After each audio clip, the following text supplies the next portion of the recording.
Hello.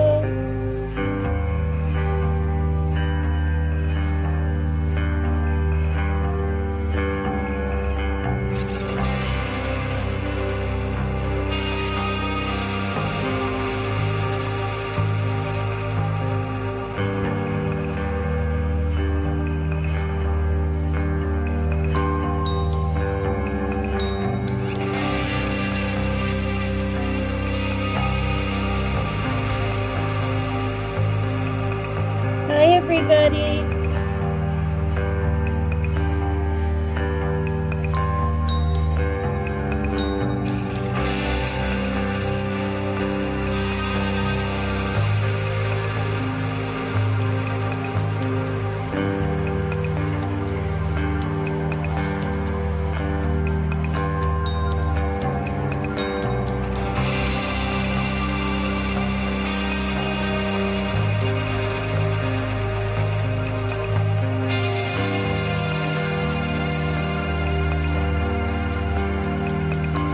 Just giving people a chance to check in.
Thank you for being here.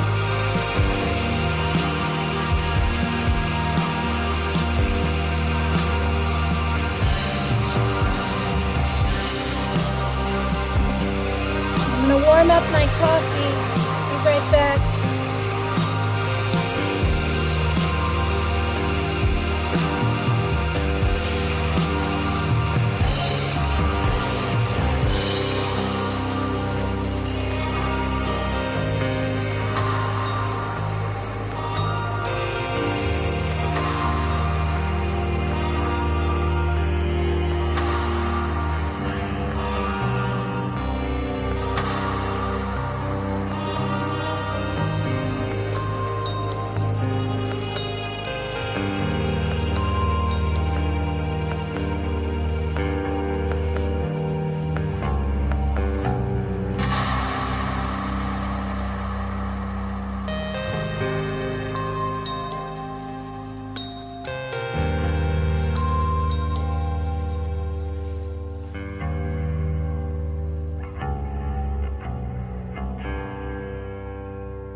Hi, everybody.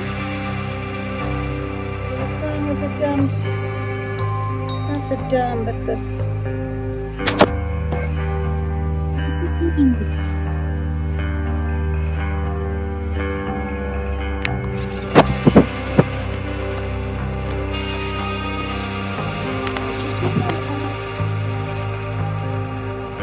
you guys hear that?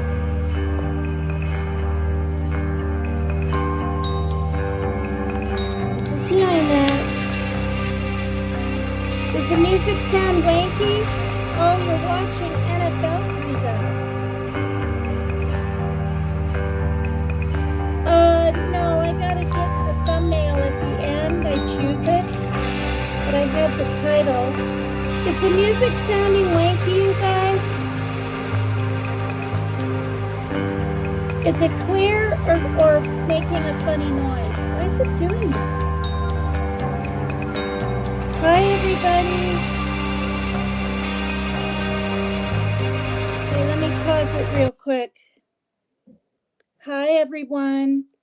At the end there, tell me if it was coming in do like that, all scratchy like. Just at the end, the music. If it was, give me a thumbs up. If it was coming in scratchy. I'm going to sit here and watch my chat for a minute.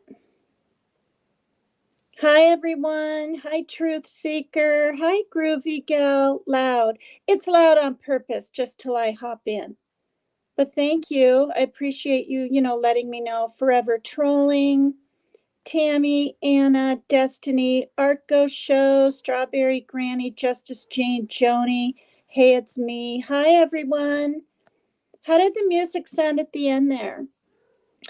Well, the reason I don't pick a thumbnail, and this is the truth, is I don't really have too many made. And I have a friend that's making them for me. It's actually Maggie from the UK. She likes making them for me. And I've already used a lot of hers. But what happens is the live ends because I'm learning as I'm going along. And then YouTube goes ahead and takes like 1, 2, 3, 4 screenshots of me. It's usually at the very end or the very beginning and a couple in the middle. My face can be distorted. My face can just be smiling. I could be doing anything, right? Have my hands up. And then I can choose one of those for my thumbnail, or I can put my own on. So like with the kittens, I've been using lately the thumbnail that has all the, why is my camera off? I forgot to turn my camera on. God. Hi, you guys. Anyway, I've been using the same thumbnail, right? With all the little kitty pictures. So that's why I do it at the end. But you're right, I mean, Jimmy does it at the beginning and Jones N does it at the beginning and Queen Bee. They all do it at the beginning, don't they? But what I'm doing at this point until I get more thumbnails and I'm quicker at things, is I'm trying to have a fairly good title, catchy in some way, which I wanted to do anyway. And then I read about it. You want to have a catchy title. You want to have a catchy picture. You want to, you know what I mean? Thank you, Stars. Thank you. Hi. Yeah, it's a sweater, but it's thin. It's not too thick. But I'll probably get hot because I'm down here. The kittens are really funny. I got a few hours sleep. Hi, everyone. Hi. The music at the end there, when I just shut it off like that, because that's the other thing. I like to wait until it ends. It's sort of a pet peeve of mine when music just gets shut off. Was it scratchy? Like if it was a record on a Victrola or whatever, record player, was it sounding like it was going like that at the end? The sweater matches my hair color. I know, it's weird. Thank you. Tell me what it was like. I don't know why it was doing that. Is my voice clear? I guess it is, or you guys would be telling me. 3 dot. I'm gonna get him. At Truth Seeker, who is talking shite? And on what channel? I'm gonna get him. Hi, Team Rose. Hi, you guys. Hi, everybody. Yeah, I picked up my toilet paper and my litter, And I went ahead and asked my neighbor who gives me a ride, uh, daughter's boyfriend. He's a big guy. I mean, big, maybe 6'1", 350, maybe 400 pounds. I said, could you please carry it up the stairs for me? And he did. He has a bad back, though. But that's how badly I needed help. But he said he was fine. And he lifted this 40-pound litter, just holding it like it's nothing. And I practically have to have two hands just to, and then getting it out of this huge ass pickup, the back of it. It's the kind of thing when I put it in the back of the truck from the store when I was waiting for him, it's like you got one chance, right? It's like you count to three and all your might get it up and in there. And I barely did. I mean, I did, but then I had to push the back end in. So anyway, hi Zero Fox Given. I didn't know you had your own channel till Milzanne told me today. It's about time. Thank you. Yeah, I mean, Team Rose has been telling me for months, 6, 7 months. And honestly, like seriously, like I just wasn't going to. And I didn't even think I could even find the time. And learning how to do it, I thought I might have to have a special mic and just all this stuff. And I can literally just talk into my iPad.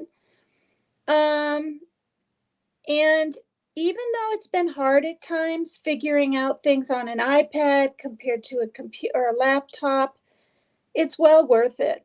And we're lucky, right? Or blessed. There's so many little videos out there and tutorials from literally people, I'm guessing, they say they're working for StreamYard.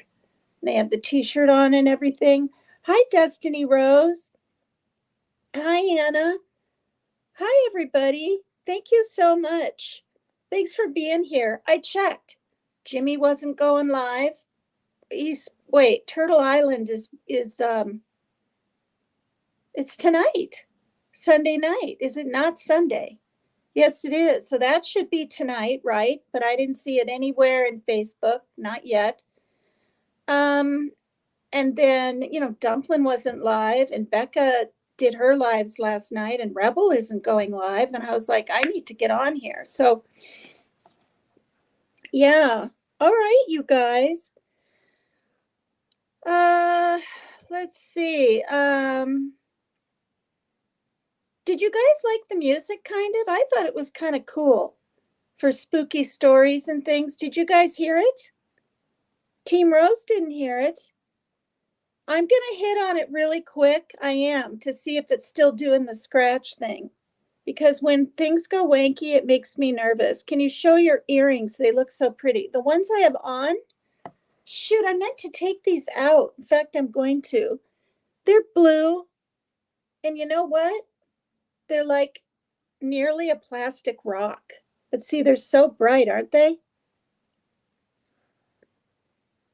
I mean, maybe they're a stone, but thank you. Thank you for that. Maybe I should just leave them in. You are saying they're pretty.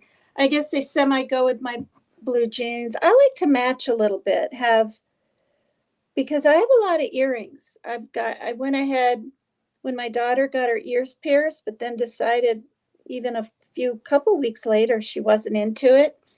She gave me all her little earrings from Claire. I have little watermelons. I have cats. I have rainbows. What else do I have? I have more than that. Did I say strawberries already? No, I didn't. I have little strawberries. I said watermelon. Daisies. I mean, they're fun. Most of them are kind of summery. And then I dug out my Halloween. I have little pumpkins. I don't want these big, and then I have some medium ghosts, and I have some black cats. I forgot I had these because I put them away, my seasonal ones. Hey, you dirty rat. You dirty rat. Oh, hi, Tattooed Rebel. Hi. Hello. Hi, sassy country girl. No, too loud. I loved the music. Oh, you heard it? Oh, hi, Maddie. I'm so glad I went back a little bit. Hi, everybody. Debbie, hi everyone. Oh, this is kind of a good time to go live because, no one else is. Yeah, let me go in and turn it down. Hang on here. I've been on 16 minutes. We haven't started quite yet, but that's okay.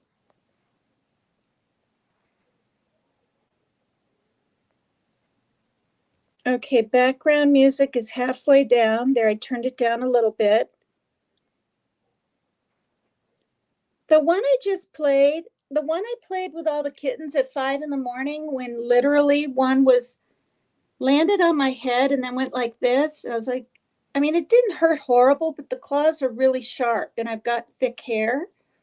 But if it was like my face, I don't know if I would have been clawed. So they calmed down right around when I was ending the video, which ended up being like 20 minutes long.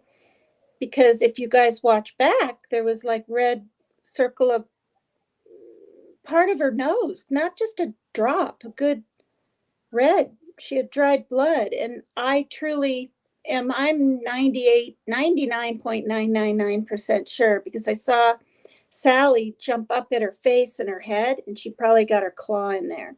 And then it started oozing a little. Yeah, her baby got her. But this one that I'm playing today is called Body of Water. Body of Water by Track Tribe. The Big River I played the other day. These are all YouTube free on the library. Was Big River by Telecasted. And yeah, so just bear with me a minute. I want to see if it's catching because it was going but playing, but all messing up. So let me see if it's all okay now. If maybe it just was a weird glitch.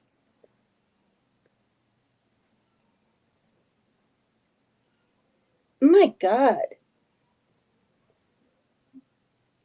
One of my cats is like major meowing out there, and I think it's the dad cat, and I'm not really sure why. All right, hang on, okay? Let me see this first. I can play this for you while I'm checking on the cat. He's literally going, wow, wow, like over and over again. I don't know why.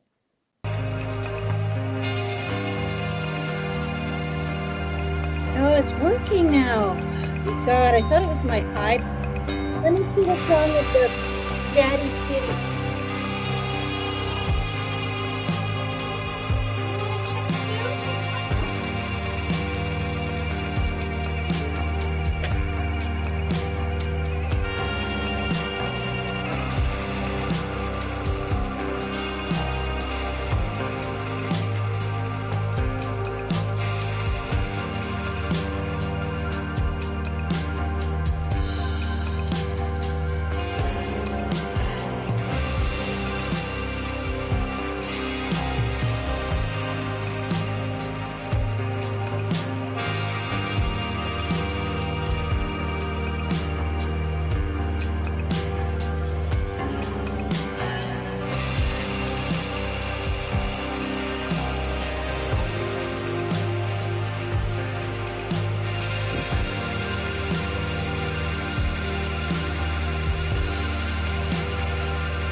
I thought it was the daddy kitty.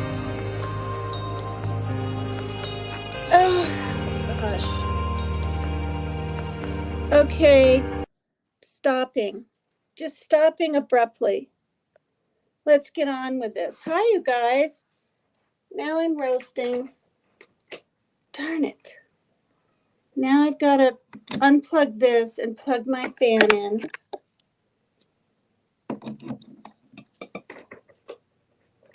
And if I open the window, we'll hear the kids' voices playing a little bit too loud. Turn this up. All right. Any more names that I missed? Not that it's, the end of the world, but hi, everybody. Hi, LJ. Hello, hello, sassy country girl. Hi, Robin Smith. Super Kendall 100. Gramazon, Wiccan. This is wonderful. Thanks, you guys. Jet. Oh, no, not Jet now. Jana. Or Jen Aw. Genaw. Hi. Thank you so much. I know. When I last checked, Jen, I had 817 subs. And now I'm finding it like a habit and a wanting and a willingness and to blurt out, oh, I have 801. Oh, I have. And it might come across annoying. And if I reach 1,000, then I'll stop. I'm going to make myself stop. Hi, Lazy Boy. Hi, Criminal Med. Hi, Sidekick. Hi, Can I Kick It? Hi, Reggie Be Good. Hi, everybody. Thank you so much. Hi, Lazy Boy. Did I already say that? I said that. See, this is what I mean. I don't mean to make a big deal out of it, you guys, but I thought I would have like this weird memory loss in my, I don't know, 80s or 90s. The same with the hearing thing. I have auditory processing disorder, and I know this because I went and had tests done 2 different times. All right. All righty then. Thank you so much for being here. These are really weird, bizarre stories. The one last night, Rose, what was the name of it? Do you even remember? I don't. Anna says her earrings seem to fall out easily.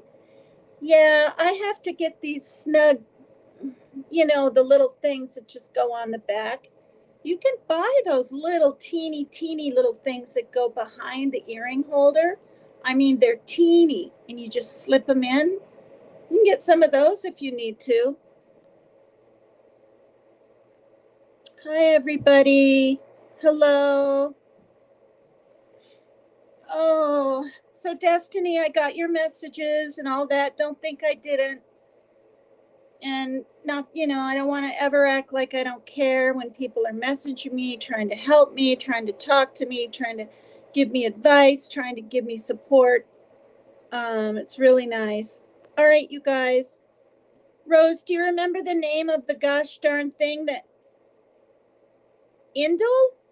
It was Indel, right? The mystery of the Indel lady or whatever, the one that they thought maybe she was a spy and she was found burned, and they're trying to say it was unaliving herself, like the Debbie Collier case in Georgia, which I frankly don't think it is. And there were 70 pills in her body, and it was in, I think I'm remembering 1971. I think I have the year right. And we were all looking it up. It was in Norway. These are quite interesting, you guys. Some people aren't very happy with me. Not some. One lady so far said, how come you're not covering, why are you covering, or why are you talking about stories from so long ago that don't matter anymore, kind of thing? And I don't know. I mean, I do know. For one, I want to be different. For two, I don't want to cover what everyone's covering, because you can only hear so much about the same topics and subjects and cases. And three, these people deserve justice too. I mean, not that I'm, going to even help solve anything, but maybe bringing some, not light, but some, what's the word? Oh, thank you, Lil Mama. Thank you. Lil Mama just subscribed to my channel. Nice. Thank you. Hi, Angelique Edwards. Hi. Hi, Bootsy777. Indel. Wasn't it Indel Rose? Hi, Molly Collie. Hi, everybody. Hi, Rock54. Frogly like a bomb. Goodness, good thing I'm going back. All right, you guys. If I missed a name, forgive me. Teacup Mama, did I see you earlier? Anyway, Sassy Country Girl, did I already say that? I might have. I'm thinking now I did. Okay, so thank you everyone for being in here. This is great.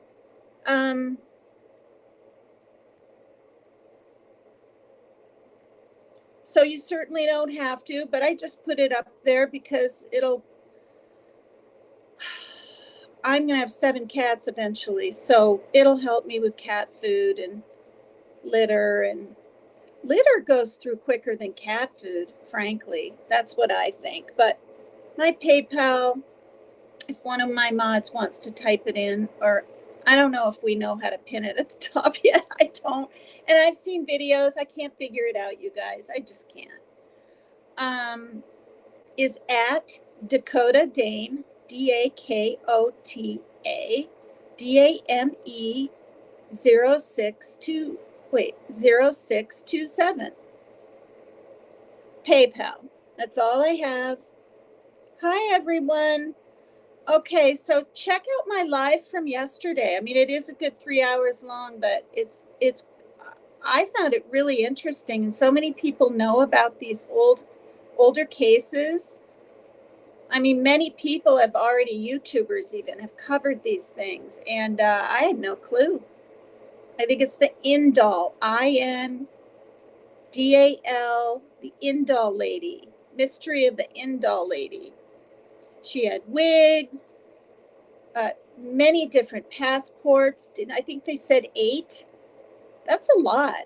She changed her name. She went from motel to motel, and then she's found murdered. And they knew who it was because her suitcases were at the was it the bus station or the train station? Some kind of station downtown. So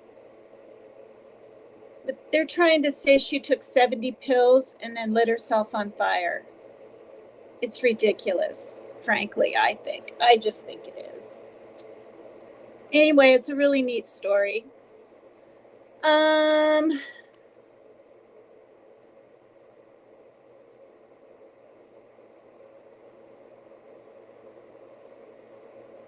Oh, it's right here, you guys.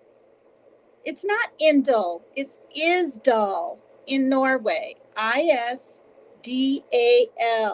And this is the woman that was found. For the people that have never heard the story, and she was found passed away not 1971, 1970, about 30 years old, spoke either German, French, or English. Yeah, people enjoyed it.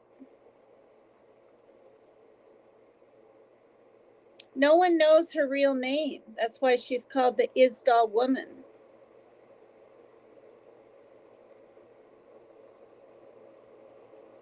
Okay, I'm going to go ahead and read this again because I have so many people in here. It's not long, it's one little paragraph, and you guys might want to go back and watch my other video and even give me a like. You might like it.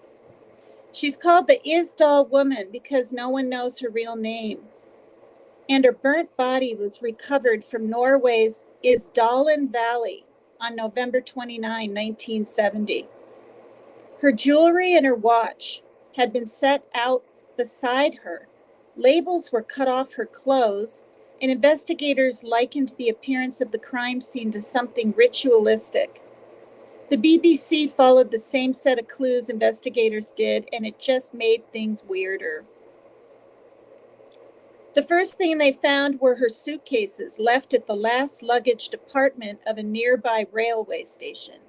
The cases contained wigs, money from several different countries, eczema cream with the name scraped off the prescription label and a coded message. That's the other thing. Turtle Island at 9:30, Destiny? All right. I have almost 4 here, so it's almost 7 Eastern time, so 2.5 more hours. Yay! And I have immunity. It's shocking. Have 2 people at once had immunity before ever in any of these seasons? I don't think so. I'm not remembering that. But I got immunity because I believe, don't quote me on this, KC gave me immunity, and she got that piece of paper in her egg. All right. Yeah, I'm so relieved. Hi, Linda Helmick. I'm not going to sit here and go, please call in and save me. Hi, Okie Crime News. Hi, Steffi. Hi, Blessed Mama. Look at all you people. Are you hitting the like for me, please? Christy Lynette. Hi. Froggy like a bomb. I already said that name. All right, you guys. Molly Collie. I see people that keep coming back into my shows. I must be doing a little something right. Okay, so yeah, they found these papers, you guys, with like, and I went ahead and filmed someone else's little video on it, where somebody decoded these messages, and they basically said the months, and then the letter was the town that she was in, and somebody decoded these, and it honestly, you guys, seriously sounds like, to me, she was a spy of some sort. Doesn't it kind of sound like it might be that? Okay, so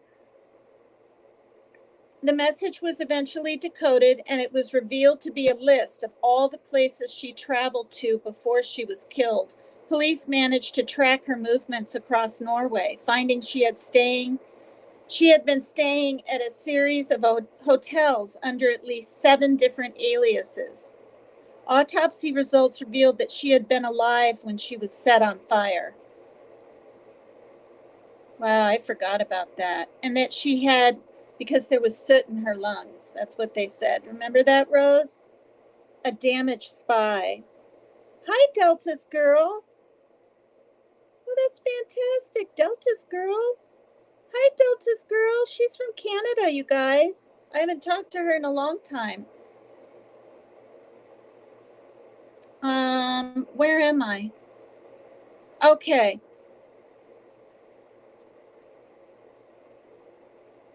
So she was alive when she was set on fire, and that she had between 50 to 70 sleeping pills in her system, which they calculated is like 1,000 times the amount you should have. And I said this last night, and you know, I'm just speculating, but I think someone got her out there, held a you-know-what to her head, forced these pills down her. She also, there was an empty bottle of booze out there with her. Right? Was it empty, or it had some in it? And then everything was melted completely, and some things not. And the lid to this canteen canister, whatever, I believe the booze was in there, because that wasn't there. The lid was left there. I think they took the thing and was finishing the booze as they were walking away. I just do. Hi, Pittsburgh nurse. I almost said Pittsburgh nice. Hi, everybody. Welcome, welcome, welcome. This is so much fun. Okay. Rumors suggested that she was a spy of some sort. Russian and Israeli agents were operating in Norway at the time, but there was never any proof. With no other leads, the case was closed in 1971. But since DNA and tissue samples were saved, it's possible that authorities might someday identify the Isdal woman. That day hasn't come yet, though. It needs to come. Hi, everybody. Thank you, thank you, thank you. So yeah, if somebody wants to put up, just put trigger warning in chat now and then. It's better than the big banner here. Kind of bothers me there. All right. So this story is what was really going on with Emily Saggy. And the photographs are interesting. I like to show them because it can help us get sort of get a mindset into maybe the story a little bit, and a feeling and an atmospheric, what am I trying to say, you guys? Atmospheric resonance? That's probably totally wrong. Emily Saggy was a rather well-liked teacher living and working in a French language school in Latvia in 1845. Well, she was well-liked, sure, but her doppelganger, not so much. Okay, you guys know what a doppelganger, not banger, doppelganger. Now, I didn't know till I watched a show on CBS about it. Or was it, PBS or something, and it's quite interesting. Who knows what one is? Go ahead and put it in the chat. Let's see the first person who writes it in. What is a doppelganger? I know you know, Rose, because you know a lot of kind of worldly things. I bet Art Go Show would know too. She lives in Italy. Story setting and aura. There you go. See? The words are just... Yes, Debbie. Art Go Show, unrelated twin. Debbie, one twin. Well, yeah, one twin, not by birth. Unrelated twin, same thing. Someone who looks like each other, Delta's girl. Twin, not related though, says Shelly Seashells. You're double, kind of like a look-alike. Yep. Says, can I kick it? Team Rose, someone who looks exactly like you. Teacup Mama, I do, a look-alike. Fragile like a bomb, you're double. Criminal Med, you're double. Yeah, so you guys know. I didn't know till a few years ago. Rose says she has plenty of lookalikes I've never met. I don't know about plenty or a lot, but I've had quite a few. And when you dye your hair red like I do, even though I am a natural redhead, but it's just not anymore. Like right now, look how maroony it looks and deep red. I don't really know why. And if you look back at some of my other videos, and it might be the lighting and when the sun comes in, but it's more of like an orangey red. So between that, right, the ear-shaped face, everything. I would just freak if there was like someone over in Norway or Ireland, especially a country away. In another country that looked like just like me. Wouldn't that be amazing, you guys? Oh yeah, that makes sense. Some actresses have them as stand-ins for shows and movies, right? Yeah, you're right. I wanted to say, because I'm remembering, see, some things I can remember with my short term. You said you gave me a really sweet message to a comment, in my show when I was bawling 2 nights ago of, if you don't have anything nice to say to this woman, it's better to, like, you were so sweet and kind, even to her, to the point, I don't think she even responded back in a mind your own business or whatever, like people do. And I just want to thank you. I wanted to write and reply, but if I do, in all honesty, then I got to reply to others, right? And I don't want to pick favoritism kind of deal. So what I've been doing, you guys will notice, I really just heart. I read everything, whether it's positive or negative. Yeah, so thank you, Teacup Mama. That was to the one where the lady said, you sure earned your money tonight. What a great, you got your acting skills on, or I don't know, something. And then it was kind of snide. And I'm not making money. Do you know what I mean? Like, I'm not monetized. I almost wrote that, not in a snotty way, but like, well, you know, okay, you can think that, but I'm not getting paid yet or something. And I was like, no, just who cares? It's just going to give another response. And then people that like her or don't like me will chime in, and it, boils over. It just does. Hi, sweet misery. Hi. Yeah, I need to get back to you, okay?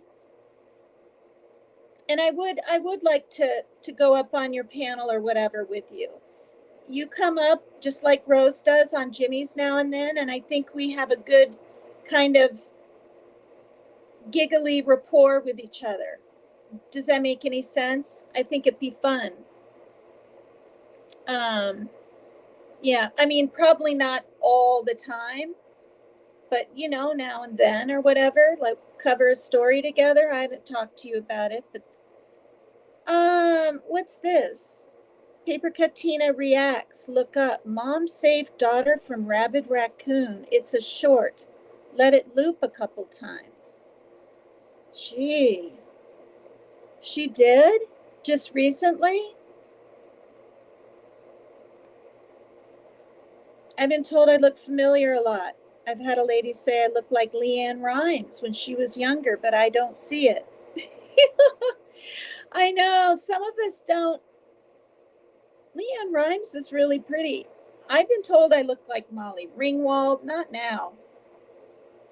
And then who is that gal in what was that movie, you guys, where they're all different kind of people in high school, but they meet and form a group? And I want to say Molly Ringwald was in that, but there was another actress with brown hair. Shoot. Not Deborah Winger, but I don't know. I can't remember.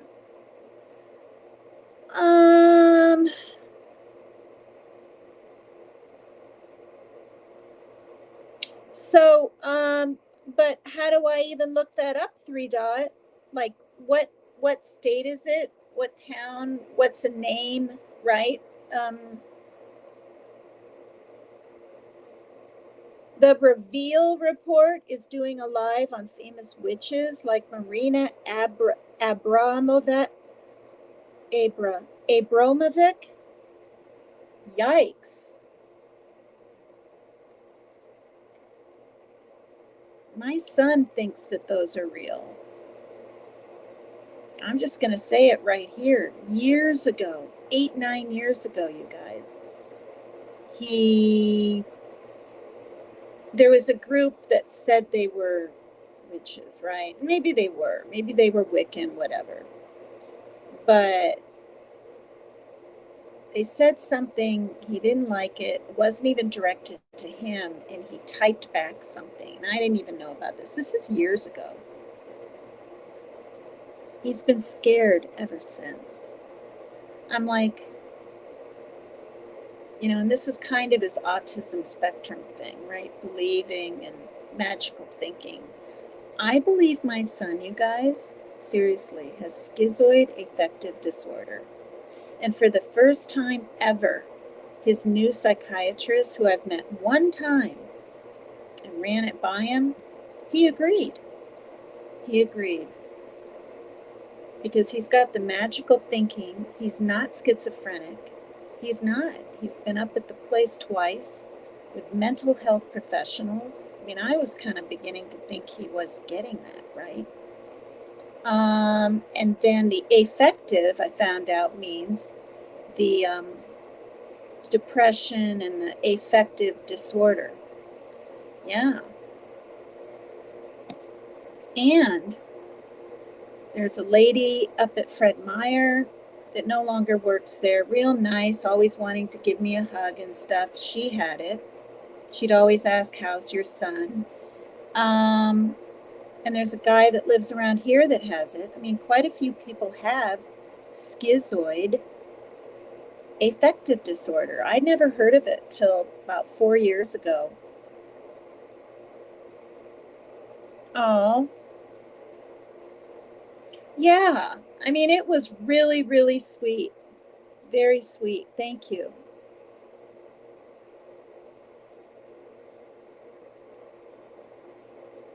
Oh, time travelers.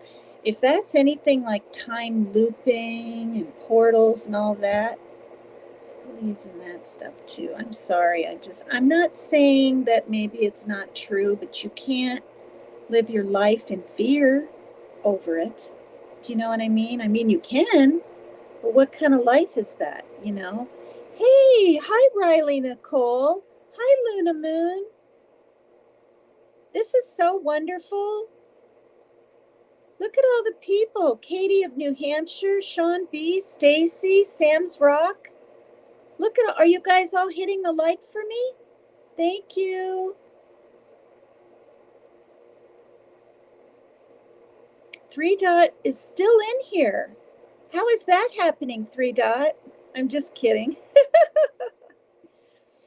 I'm just kidding. I know people have to leave and do their things. Last time I saw you, was it last night? You hopped in and you said hi. That's really cool.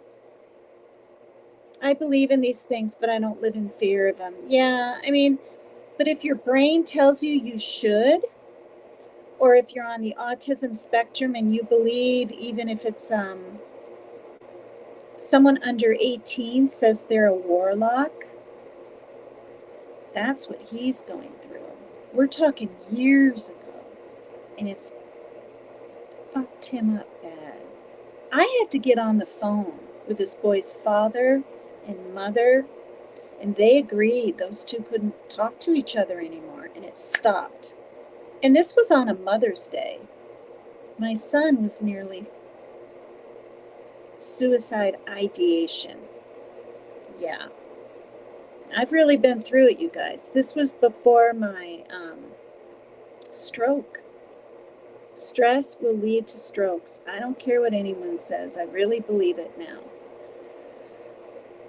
And that's why when he knocks, you know, can I have a snack? And I just maybe gave him one 2 hours before, you know, your bodies aren't made for grazing, right? I have to breathe and just answer. I don't have to get riled up, or I don't even have to feel it. Sometimes I do, though, because it's so repetitive and can be incessant. And some people with OCD, they need, it's called, reassurance. Constant, constant, whether you're buying something for them or an appointment that you made, or, and here we go. Is that you, Shaylin? Who is it? Oh my God, Parker.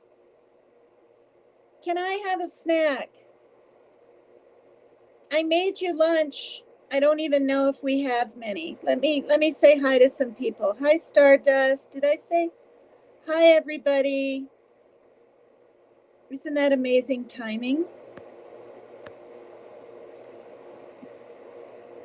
Hang on. I'll be 1 minute, you guys.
Oh my God, you guys.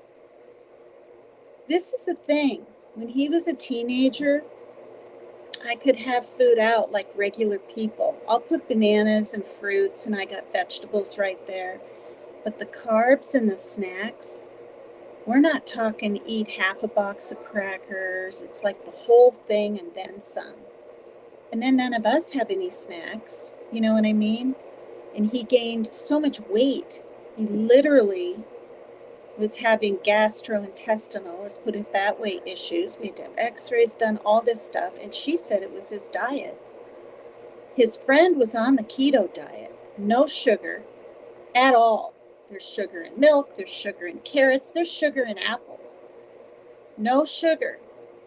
My son, in a month and a half, he went from 185 down to, at the lowest, 161, I believe. Yeah, in a month and a half. And that wasn't even exercising. I'm not kidding.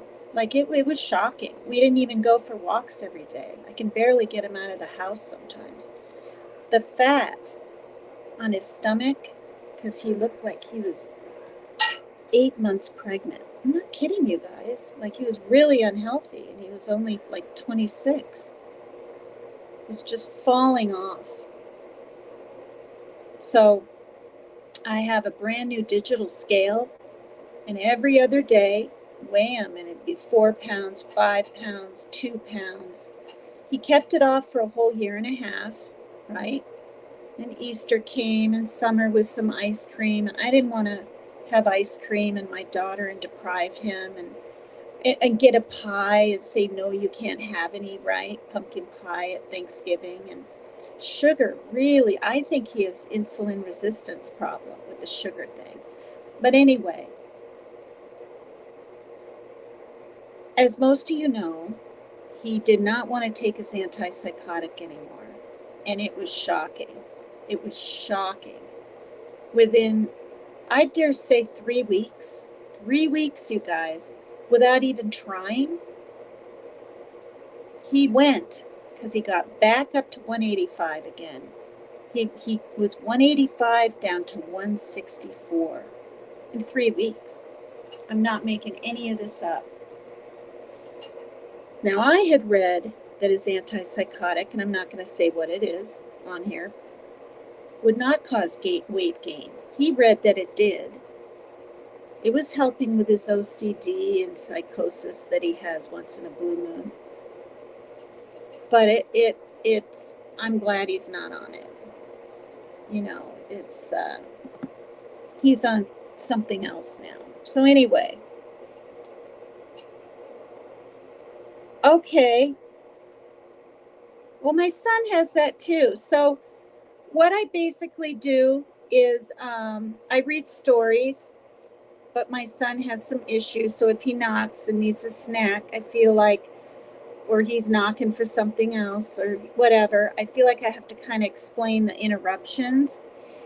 And my program for this month so far, because on the 27th, I will have had this channel 1 month. I'm learning as I go along. I play a little music from the library in the beginning. I have some regulars that come over here. I just assigned mods the other day. I'm not monetized, and I want to be different. Sometimes I share my life and my life experiences and how I can relate them in some way. Something might have happened to someone. And I really try to engage with the chat too. So I'll read the chat. I'll read.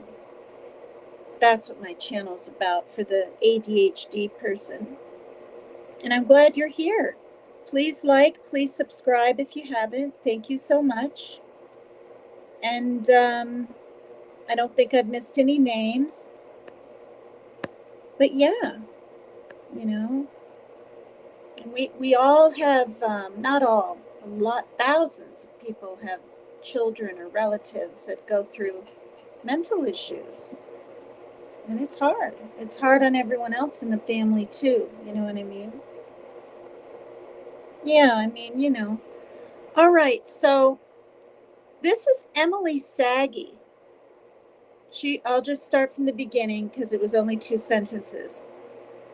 Was a rather well-liked teacher living and working in a French language school in Latvia.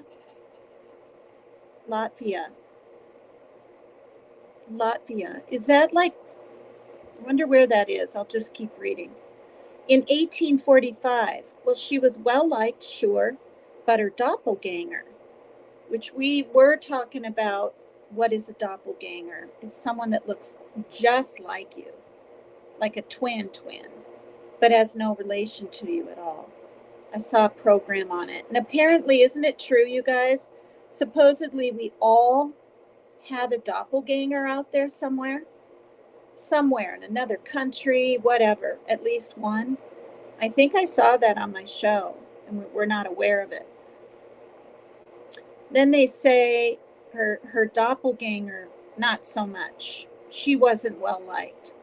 That's what one of her former students told the writer Robert Dole Owen, and it's an unsettling tale retold by Thought Company. Also, I don't want to just do the mainstream true crime that everyone else is covering. Because it's Halloween month, I'm kind of having fun digging into mysteries. And then on that, I'm finding mysteries from the 70s and the 20s and the 1800s. And these are real stories that have not been solved.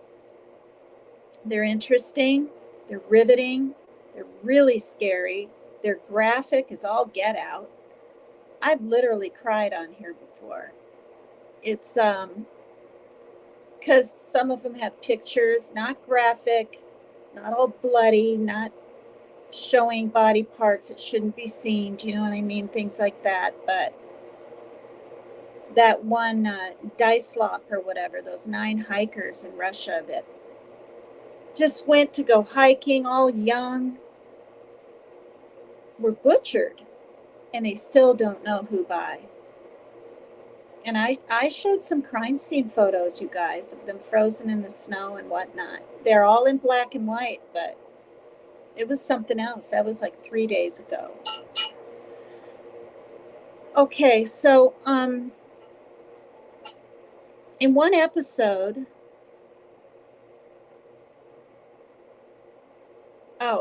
according to the testimony of Julie von Guldenstube, Saggy was occasionally find herself visited by her own doppelganger. It happened while she was doing pretty everyday stuff like eating dinner, writing lessons. Okay, this woman was a teacher, remember. But sometimes the double would be seen in a completely different part of the school from the real Saggy. 42 students sat in the school hall and worked on embroidery, while the real Saggy picked flowers outside their window. They could see the real Saggy as well as the doppelganger. Oh my gosh, who sat in a chair alongside her students? So she tried to take her place because she looked like her, kind of? Can you imagine? So the real teacher's out picking flowers, but this woman that looks just like her comes into the classroom and is sitting in the chair, you guys.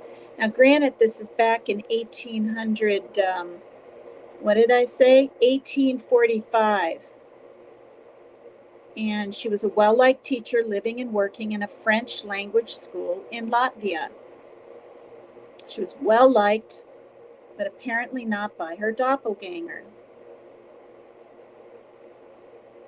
Accounts compiled suggest that this kind of thing happened a lot to Saggy, this woman, that's her last name, and that she was fired from at least 20 different schools because of the phenomenon, even though there's a huge number of witnesses that saw her doppelganger, at times even standing or sitting right next to her.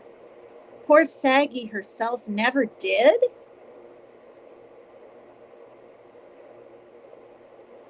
Now, these stories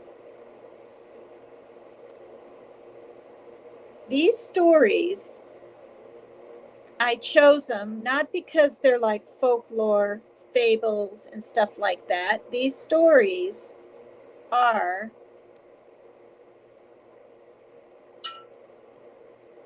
to give you an idea, real life, unsolved mysteries that sound fictional. And I've got quite a few new people in here. All right. I did this one, The Life and Times of Caspar Hauser. He was murdered. They don't know who by. There were three different attempts on his life, and then finally it was succeeded or whatever. Not succeeded. This one was very bizarre.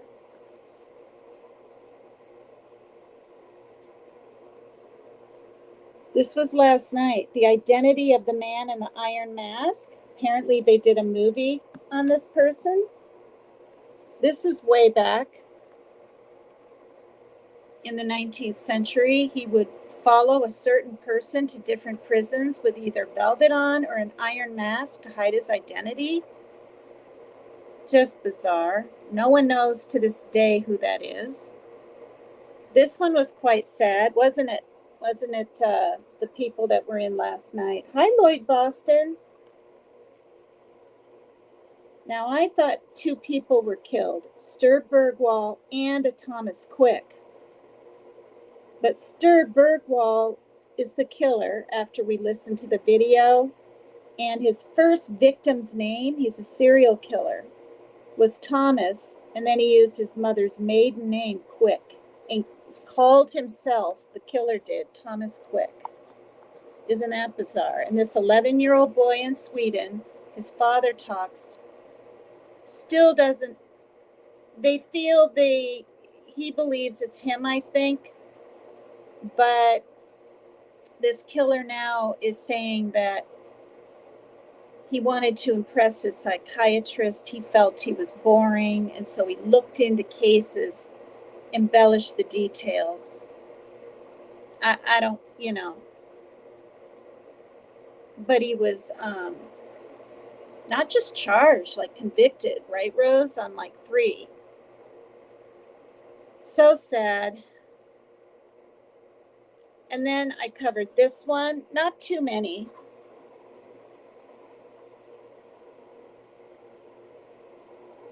Why you shouldn't take candy from strangers. It's literally after this 4-year-old boy is where the saying came from. This is what they're saying. He was lured off with his little brother for some candy. The kidnapping case of Charlie Ross, that was his name. And that was back in 1875. The Circleville, Ohio murders. Not murders, sorry, letters. Or somebody was accusing someone, a superintendent at the school, of something, and to this day they don't know who was sending these letters. Not very nice letters. Some of them threatening. The murders of Mary Ashford and Barbara Forrest, I covered that. This one was super bizarre, you guys. Last night, I didn't know I was going to be kind of just zooming over these, but this was weird. The museum's surprise skull. They've since taken this thing down right here. It's of a lion attacking this weird thing called a dromedary. Dromedary. And it looks like it's part camel, part moose, whatever. Clear back in 1867. It was displayed in Paris. When they dismantled it and took it down, the skull was a human skull. And to this day, they don't know whose it was. Isn't that creepy? And then, I already showed this, but people came in later into my show. Do you know this woman? Okay. The Isdal woman. This is a story in Norway. I'm finding these farther away other country stories. Really interesting, me personally. Okay. I have my headphones in and loving this. You are? Thank you so much. Look at crooked arrows here. I love platinum. My platinum truck named Bud. Hi to all the new people. Thank you. This is so nice. Let me just scroll back a little. I know it's been a little all over the place. It usually kind of is. Hi, Nanny423. But I like to greet everybody, you know, if I can. Hi, Elizabeth Watson. You know, I won't be able to do this if I ever have a ton of people in my chat, but you know, hi, see, I didn't know Lori Shortlegs was here. Oh dear. Someone told me that beautiful sunflower needs prayers. She had a stroke. Oh God, you guys. Dear God, help her heal. I know you can't throw her business out here, but I'm so personally curious if it's a hemorrhaging kind, right? The bleeding kind, or a clot. Because if it's a small clot, and maybe even a big clot, as far as it's a clot, and I've said this before because the doctors told me when I had my stroke, which was an akismic thalamic in the thalamus on this side, affects this side, stroke. And if it's a clot, Lori, you probably know this and remember me saying this, they have this medicine, I don't know what it stands for, I can't remember, it's T, P is T as in teacup, P as in pig, A as in answer, whatever, apple. And it hasn't been around like forever. It was 10 years when I got it. And this February 4th, it'll be 3 years since I've had my stroke. So it's 13 years old, and it works. It works to keep you from shaking, and the numbness was gone in my hands the next day and coming and going on Saturday. But I really hope, well, I don't want to say I hope, but I don't know. I'm under the impression that the hemorrhaging kind are worse. So prayers, do you guys want to put prayers in the chat? Wait, I can even do that. I forgot I can leave comments. Beautiful sunflower. Yeah, she's over on Dolly Vision's chat. I think I've seen her in Becca and even Tattooed Rebels. Let me go back, make sure I didn't miss anything else. Any other names? I don't think I did. You know, and I'll just say this, you guys, I felt really good and rested and happy and full of energy. Had a nice breakfast, rode my bicycle to my eye appointment. And upon arrival, within about 5 minutes, or no, I was having a stroke riding my bike there, didn't even know it. It's when I took my jacket off, it rubbed and I couldn't feel anything here. That's it. It was numb here, and I paid attention to it. I kept touching it, and it was bugging me. And then when they were doing the FAST test, which stands for face, action, speech, and time, get your ass to a hospital. Then I was slurring when I was talking. Yeah, it's darn scary. And I supposedly had one, you guys, not to make this about me when she's the one that had one and is suffering, but I'm trying to help here. I had high cholesterol, and it was damn high. 253 was my total number. And I guess you're supposed to have 100, 150 max. I was 253. And I found out hereditary genetics, my dad's side. Yeah. He had 5-way bypass in his late 60s, and I was 58.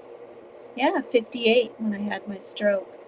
And I had just been to the doctor 2 weeks prior with a clean bill of health. Your cholesterol's okay. He's a good doctor. I mean, he gave me the sheet with all the smileys. Boom, had a stroke. I think the different stressors in my life and everything contributed for sure. Prayers. Let me put some prayers, you guys. I'm cold. Why are you cold, Team Rose? 253 ain't been there. What does that mean? It's never been that high. ADHD, you're allowed to make your channel about you. But I mean, I'm a little bit paranoid because even when I'm up on Dolly Vision, there's women that I'm not that concerned about it because I can't even really change me if I wanted to. Like, I'm just me.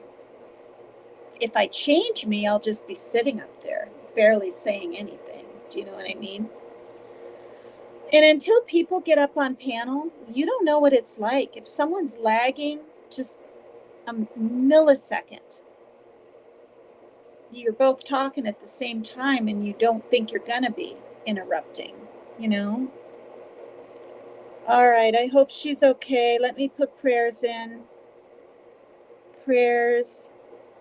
Can we see a bunch of prayers, please? Hi, Kathy Blanks. Okay, where are my prayers? I'm going to put angel. Prayers. Another angel.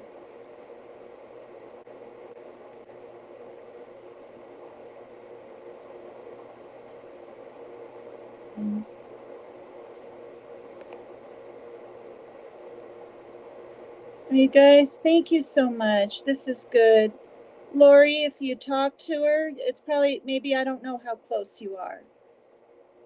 But tell her in my chat anyway, if you ever talk to her, that we send prayers and we put them in chat and we're doing whatever we can.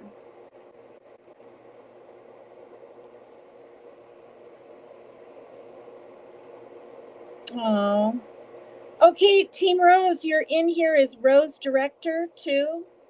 That's not a imposter, is it? Hi, Janice.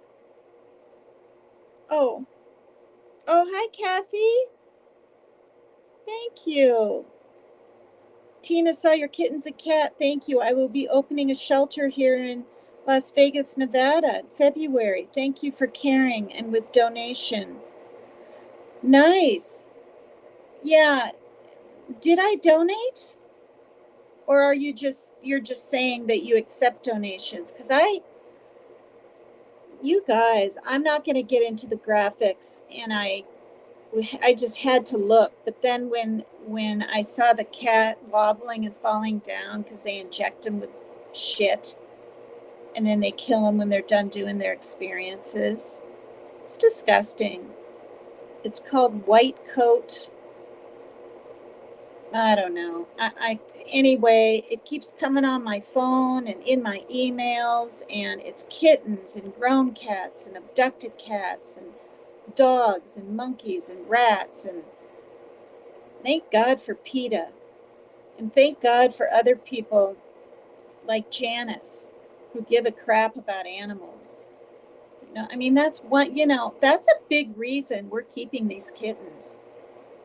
So many people would give it a good home, but especially if it was around here, it might get out, get eaten by a coyote, or picked up and taken to the Humane Society and be put to sleep.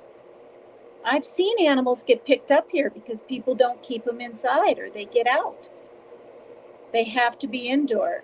They used to let cats be indoor, outdoor, but the playground right outside here, when it was pebbles and whatnot, pebbles and sand, they were using it as like a litter box. Now it's, what is it called? Beauty bark or whatever. Wow. Hi, Adoption Mommy. Hi, look at all these new names today. Wow, you guys. This is really, really cool. Thank you. Hi, Saints Rocktail. Zero Fox Given. I might have already said that name, but I can't remember. Moonlight Magic. Hi. I'm glad I'm going back, because I really, really do appreciate every single one of you. Every single one of you. Have you all hit the like? Oh my gosh! This is the most I've ever seen next to the little eyeball. It says 100, you guys. I don't think I've ever seen more than the 76 there. And not to sound boastful, I'm just going to say this though, because I'm transparent and open. Is in the beginning, people were very curious, I think, because I was up on Dolly Vision all the time, and they were probably like, what is she going to say? What is she going to do? Because I'm kind of out there sometimes. I was getting like 800-900 views or whatever. Yeah, views on my videos. And then now it's tapered down to 5 or 6 or 700. I'm not complaining. I'm not quibbling. I'm just saying. And, you know, and I'm going up in subs and stuff like that, but I've never on my little eyeball, or I don't know if that's the amount in chat plus who's watching. But anyway, never seen. Now it's 102. Never. I don't think I've ever seen the number higher than like 76. And I just glanced at it. But I don't think anyone else, well, some other people have to be on. But I don't even think like the real Piscine Predator is on right now. Because I've subscribed to different channels and I didn't get their notifications. And I actually go check first. You know, if Tattooed Rebel 2229 or his wife Becca, Tattooed Angel 2229 are like going live in 10 minutes. If it's an hour, I can go ahead and go live. And I can. They're not telling me I can't. But you know, I think sharing the, not limelight, what am I trying to say? Sharing the viewers is a nice thing to do. You know what I mean? And that's what I try to do. And I don't ever want to be on when Dolly Vision, right? When Jimmy's on. And if I am, I want someone, if they have to put big signs in there, let me know. I'm going off, you know. And also I'm a mod at some of these places and I take that seriously. So, alrighty then. So what were we talking about? Because I don't even remember now. Hi, everybody. Thank you. Are you? Oh, Mirandy Lupus SLE. Wow. Hi there. Look at all these people. Boy, you guys, I'm going to remember this. Sunday afternoon, starting at about 3 o'clock my time, 6 o'clock Eastern time, and 5 o'clock, I guess it would be, you know, Midwestern time. It's a good time to be on because other people aren't on. Luna 3 Moon right here. She has a channel. Lori Shortlegs, you could do a channel, I'm sure. Who else? We all know that Team Rose has a channel. And if I don't know you have a channel and I don't put it up here, just that's okay. 3 Dot, do you still, or did that kind of end? Not end, sorry. You're just not making videos right now, maybe. I thought I heard you say you tried it, gave it a whirl. I don't know. Hi, Lunch Lady. Hi, Shelly Seashells. This is so great. Small Town Girl. You were number 100. Oh my gosh. I'm sweating, you guys. I'm like sweating. Oh, you know why? I purposely turned the fan, see? Oh, I turned the fan around because it was cold in here last night, but I need kind of a noise sometimes to help me sleep. Oh my gosh, no wonder. And this lady right here, she lives in Italy. You guys, stick your links in. I don't know what they are. Stick your links in. Okay. Sub up to these people, please. Who else?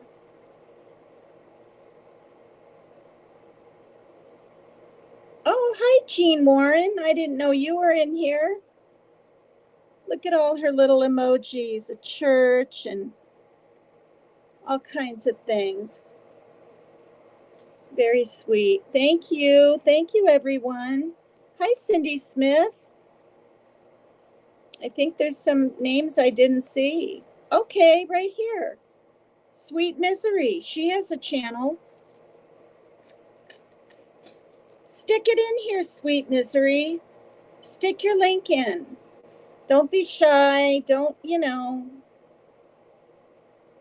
lots of people let people share their links.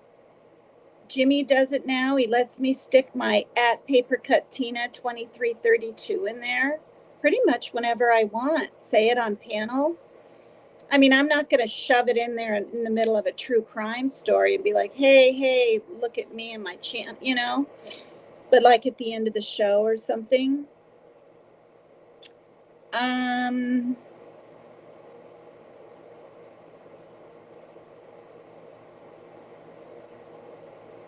All right, nice.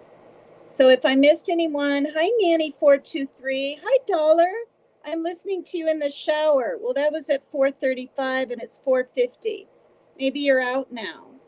I've been working in the yard. Spank that. You're funny. I thought you were a guy because you like to say spank in here now and then, but you told me you're a woman and you've worked with a lot of men. Am I right on that? Am I recalling that right? Nice. This is fun. Oh my gosh, I'm so excited. Okay, whoops. Now I have to hit the thing over here to take it off screen, and now I cannot. Oh, there's one. Okay.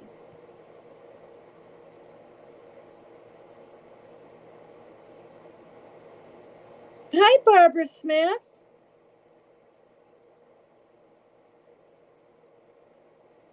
Hi, everybody. This is so cool. Hi, Michael Blade. Michael Blade comes over here a lot too, and he's in Jimmy's.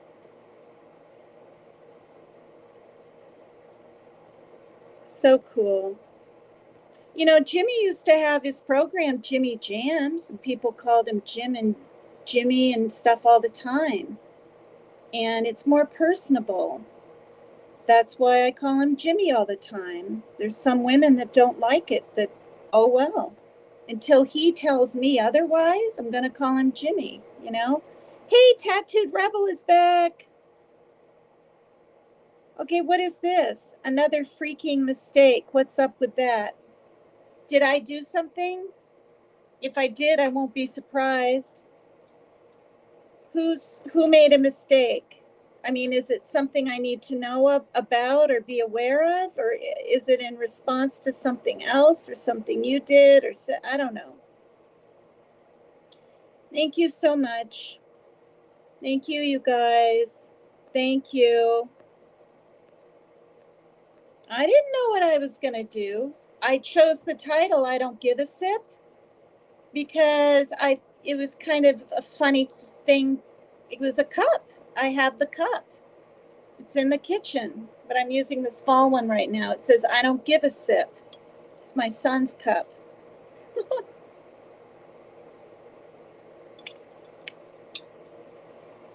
But I do about true crime.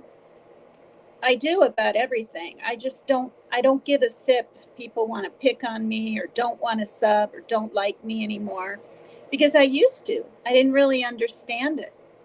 And when I was first going up on Jimmy, Dolly Vision's evening shows, even before he had Uncensored, good grief, I was like, why are people saying this? Why are people doing this? And Why are people assuming this? And I was questioning, and now I get it.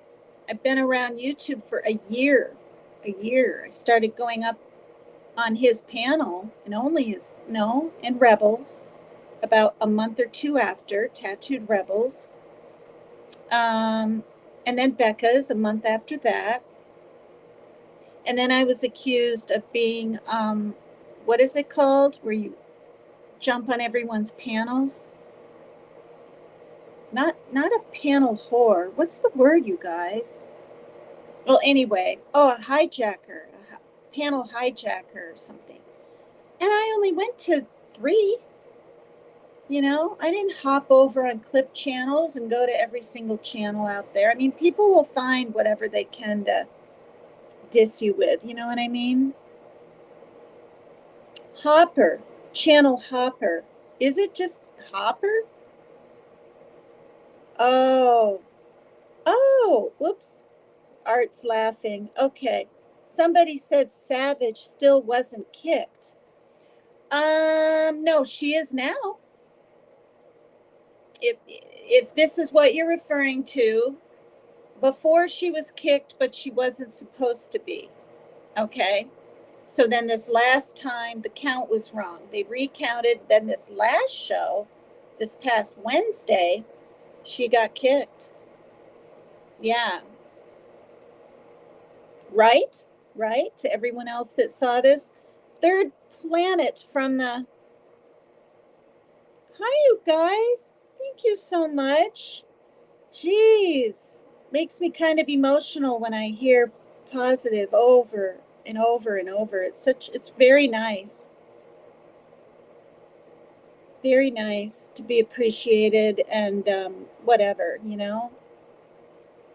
Should we organize? Organize what?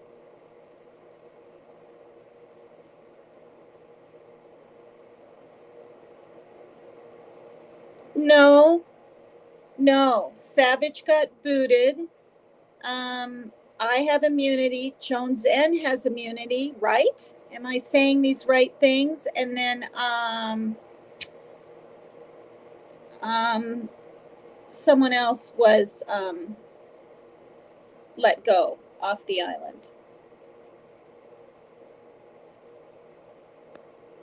Yeah, and that's tonight at, okay, so it's 5 now, and it was an hour, an hour and a half, so was it 9:30 was written in here, so it's 5 now, what? Oh, okay, wait, so 5, so 6, so still another hour and a half? I'm confused now. It's 8.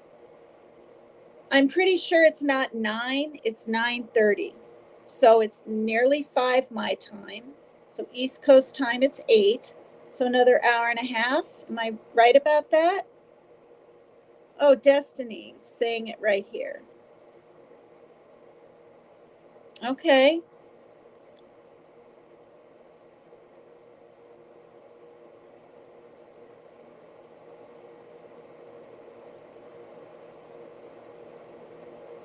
Oh, Daisy and Savage are gone. Okay. I couldn't remember. I mean, sometimes I can and sometimes I can't, but most of the time with the short term, I can't. If they find out when I had that, well, I guess I didn't have a concussion, but maybe I did. I have a bump. I won't all get into it. I already did, but my daughter collided into me when we were biking. I didn't have a helmet on. We were in a parking lot. The next thing I know, I see blue sky. There wasn't even a time to think that I got hit. It was weird. And I'm flying through the air and I landed on my head. And then ever since I heard Suzanne Summers talking about all her falls and how it can affect her memory, I don't know, I'm kind of wondering. And she had tests run, and I'm going to have tests run. I'm seeing a neurologist in November. And I mean, I'm not mass worried, Okay, I am 61, right? I'm not a spring chicken, but I just don't think it should be affecting my life this bad. And now my doctor's concerned. That's why I have a referral.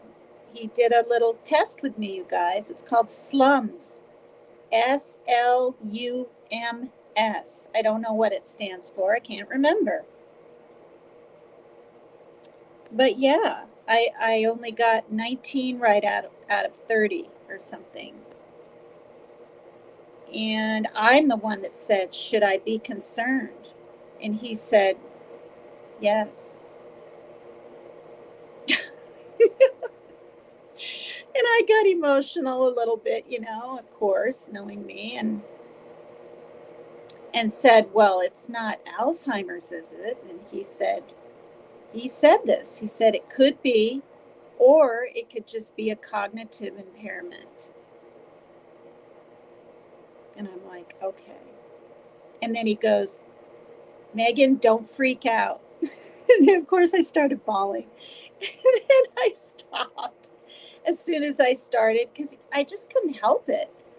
When you're deep in emotion, it wells up inside of you and it comes out your eyeballs. I mean, you can't help it. Hi, Lisa Heath. Hi. Oh, gosh. What is this? Gretchen Fleming? Who is she? Is this down south? Are you from the south, Lloyd Boston? Oh, as long as you landed on your head, you'll be just fine. Yeah, I mean, when we collided, my daughter, we both had shorts on. I always wear a helmet. I do. I didn't that day because we were just trying to get some exercise during the C disease, and I figured it's no hills, no whatever, and yeah. And it bent the brakes up under like this. It curled my brakes, you guys. The impact was that hard. And she wasn't even going very fast. She wasn't going 20 miles an hour, probably not even 15, maybe not even 5. I don't know. But she had a bruise, dark, dark purple, lasted like for weeks and weeks on her thigh. I flew through the air. Ambulance came. I was bawling because it hurt so bad. When you just hit the cement like that, you don't even have time or a chance to think to put your hands out or anything. I don't know. And I feel like I went up in the air at least 5 feet, at least. But anyway, they said, keep an eye on a concussion. These are the signs. I was a little worried, but not really. The fender was bent down on the thing, so I was holding a gel pack they gave me to my head as I'm walking my bike home. My daughter's walking her bike home, limping because of her bruise. We were only, I'd say, 2 blocks from the apartment complex. Crazy. Wear your helmets, guys. Teach your kids and your grandkids the habit of wearing it at a young age. I can't tell you how many kids I see out here tooling around, no helmet, going right down the middle of the road, around the corner. 4 different kids have been hit here. They have. They weren't killed. A little Spanish boy was hit by a black pickup right across the parking lot area here. Wasn't killed or anything. I don't know all the details, but he's okay. Another little 4-year-old red-haired boy was hit by a pickup down at this end.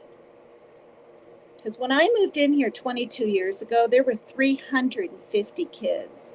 There's a lot more than that now here.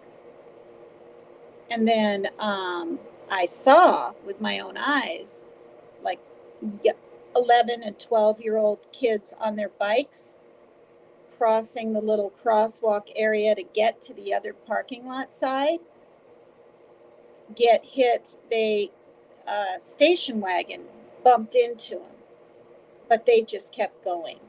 So that wasn't bad, but I saw the hit, you know.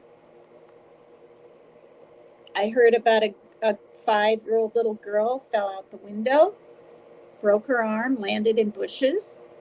We're talking way up high. These apartments are high. And yeah, because the screens are push out, right? They have them in case there's a fire. You can just push them out. Well, kids crawl on bunk beds and dressers and, you know.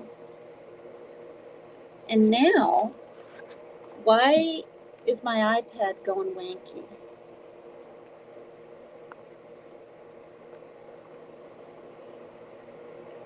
Okay, so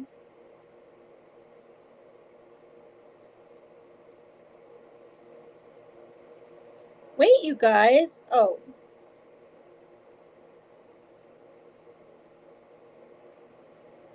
boy. I've been on a lot of tangents today because we still haven't finished the doppelganger story. Hi, everybody. Hello, hello, hello. Hi, hi, hi. Hi, everyone. Thank you for being here. All right, I'm going to read. So she was fired, this poor woman in 1846 or something, 18 something, from 20 different schools because of the phenomenon. Even though there's a huge number of witnesses that saw her doppelganger, at times, even standing or sitting right next to her, poor Saggy herself, that's her last name. Emily was her first name. She never saw the woman. Those who witnessed the incident said she seemed to feel fatigued whenever her doppelganger appeared, regaining her strength when the double vanished. But not only do we not know what was really going on with Emily Saggy, but we unfortunately have no idea how to get a doppelganger of our own. How to get one?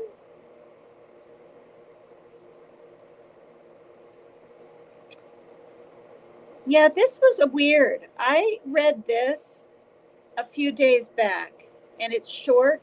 I'm just going to go ahead and read it again because I've got a whole bunch of new people in here. The lead masks, okay? These Brazilian electrical engineers, I think 3 of them, had lead masks on, and this is why, and they were found dead. True story. This is true. These aren't fables. This isn't folklore. This isn't, okay? Oops. What happened to the lighting? I have it a little bit brighter, oops, so that I don't have to squint as much. There are so many crime dramas on television that it seems like they're all just trying to outdo each other in terms of the craziest body discovery, but they don't have anything on the bodies of Miguel Jose Viana, and Manuel Pereira da Cruz, 2 men.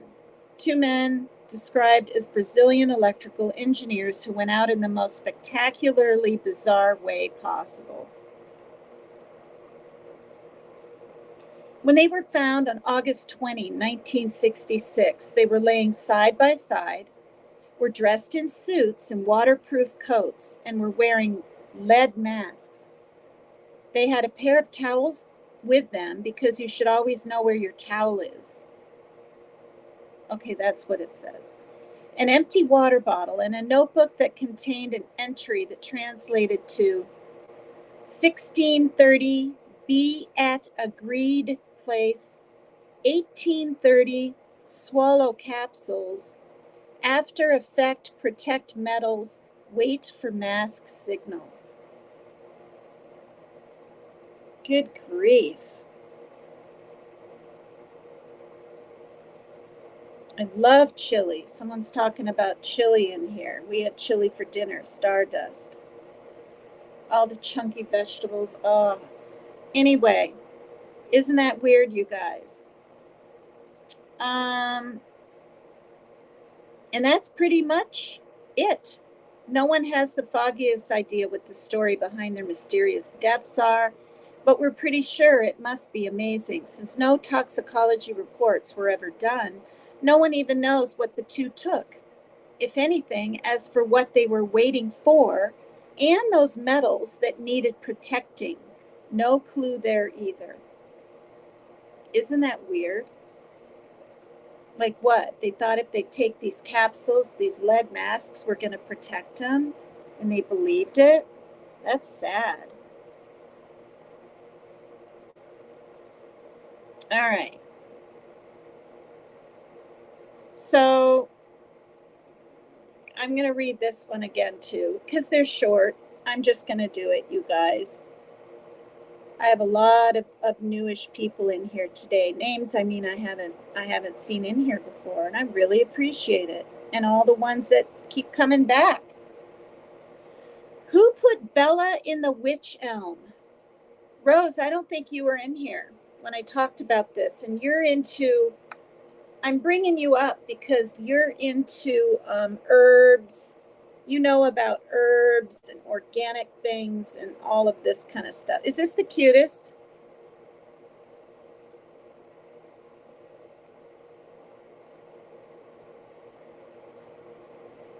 Little, what are these called, you guys? So they don't fray. I got 2 of these as a gift. I didn't even know what they were. Post your link so people can come up. I think I want to do that, hun, when it gets when it's a little more in the beginning or middle-ish, because I think I'm gonna end this at a 2-hour mark. I think. But I might change my mind. All right. Okay, so this, see how it's spelled? Who put Bella in the witch elm? So that kind of what, tree or bush or forgery,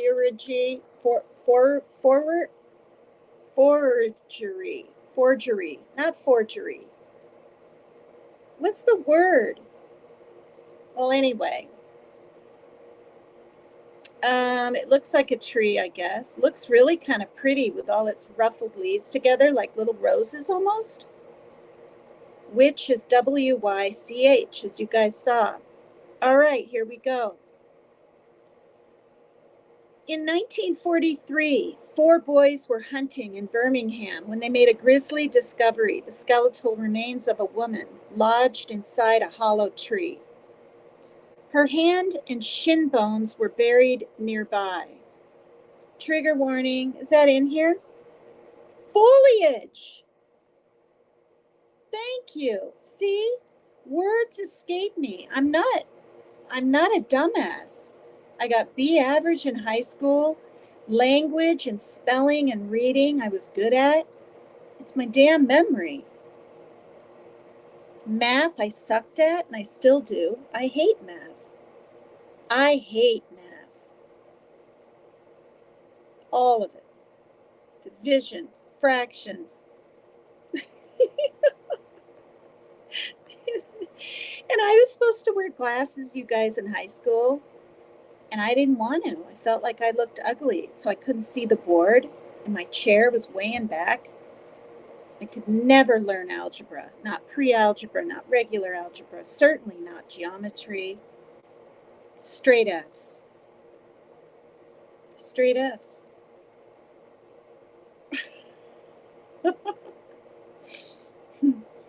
Okay, whoops.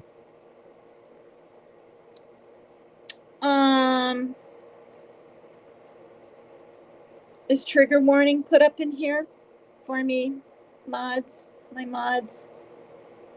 I don't like having mods with the situation I've been going through lately, but I appreciate you, mod. I shouldn't say that. I appreciate you, mods. I wish we didn't have to have mods. You know? Who invented mods for YouTube? I mean, moderators. I mean, I guess it's a good idea, but I don't know. 53, so I don't need to plug this in. Okay. Okay, her hand and shin bones were buried nearby. Dental records didn't match anything on file, and the case went cold pretty fast. She may have been forgotten about, but it's reported that graffiti started popping up around the area asking, "Who put Bella in the witch elm?" There were plenty of theories as to who Bella was, and in the 1950s, people speculated that the murder had something to do with witchcraft. See, I've got to lower my voice a little. I don't want him to hear. But he probably is sitting and playing a game with big headphones on. In 1953, a mysterious informant claimed something different, that the woman had been killed by a German spy ring that had set up shop in the British Midlands. Far-fetched crazy talk, right? Maybe not. The theory, which is supported by declassified documents from MI5, says that a German actress and cabaret singer named Clara Burel, B-A-U-E-R-L-E, Bauer, I don't know, was the lover and partner of a Gestapo agent named Josef Jacobs. Jacobs was arrested after parachuting into Cambridgeshire in 1941 and told British intelligence that Bauer, the last name of that lady, was also connected to the upper echelons of the Nazi Party. Photographs of them together prove they knew each other, and the up-and-coming actress disappeared after 1941. Was she recruited too, only to meet a grisly end? Jacobs, who was the last person to be executed at the Tower of London? Really? Was definitely real. So is it possible that the mysterious remains are from a Nazi spy? Sure is. Wow. So Josef Jacobs was executed at the Tower of London. Okay. Yeah. Lisa Heath, I wouldn't even want to be a mod. Yeah. Sometimes it's nice when you're getting attacked in chats and you're build some notoriety going on panels. If you're a mod, you don't feel like that what you say will make someone that is a mod or that dislikes you just time them out or get rid of them. I've never been timed out. Now I have, though. That makes no sense, right? I was timed out once, maybe twice, because now I'm not remembering, by mistake. Never on purpose. Thank God. And I've never been blocked, thank God. Moto Mom, hi. Hello, hello, hello. Okay. I hope you guys aren't bored. Okay, the strange dark journey of Leroy Carter's head. And look at the picture here. Look what they're showing. Okay. And of course, there's all these gosh darn, advertisements and whatnot. They're showing, that's a chicken head, right? Not a rooster. I'm assuming it's a chicken head. Don't roosters have longer, whatever those things are called?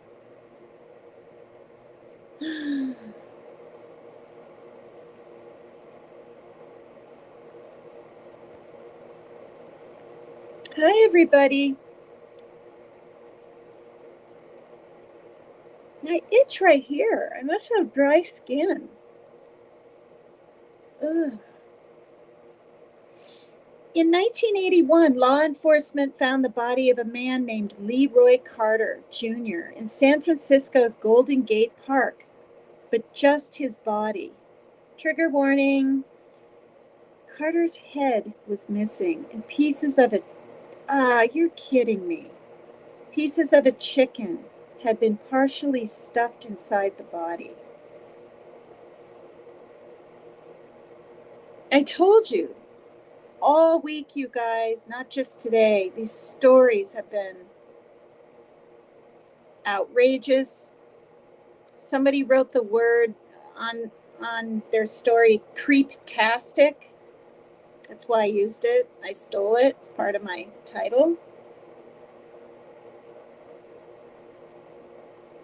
Thank you, Destiny. Yeah, we have a good, you know, we have a good thing going on. I've been on here almost a month on the 27th, and we've had to block one person.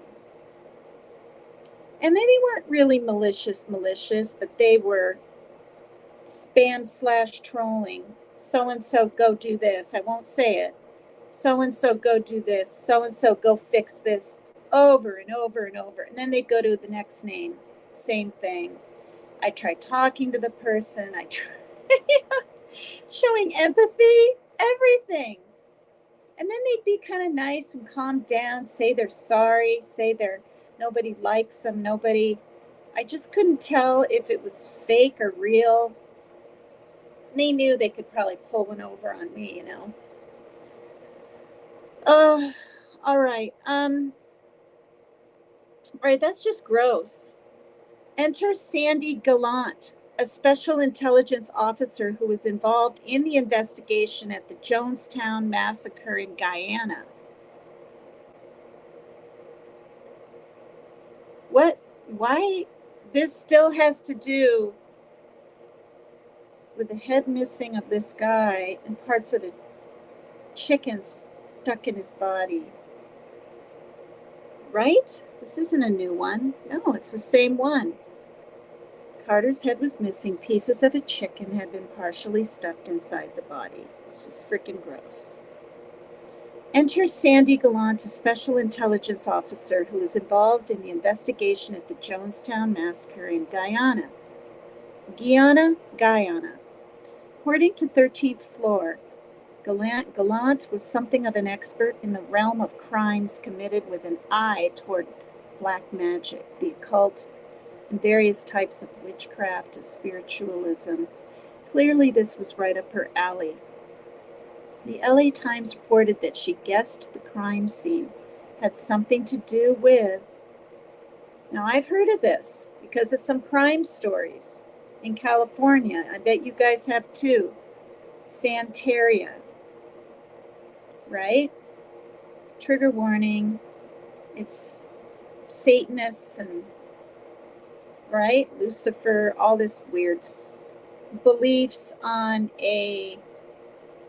I don't want to say Latin. I don't want to give out the wrong information, but in that kind of culture, I believe.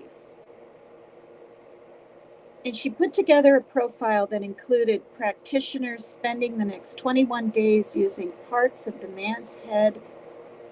What? She put together a profile that included practitioners spending the next 21 days using parts of the man's head to cook up a ritual brew.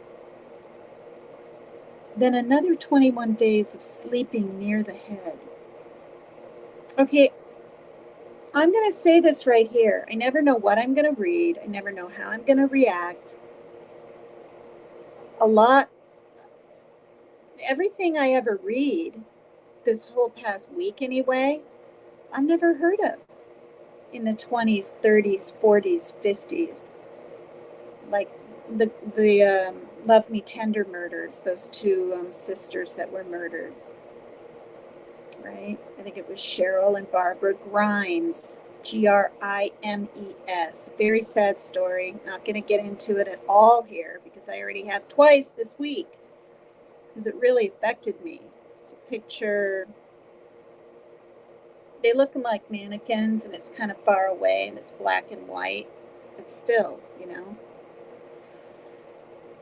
Okay. She also predicted that on day 42, the head would be returned to the scene of the crime. Oh!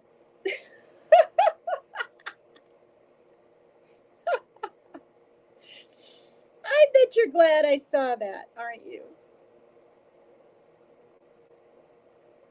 Oh. Yeah, see, I don't know who did it.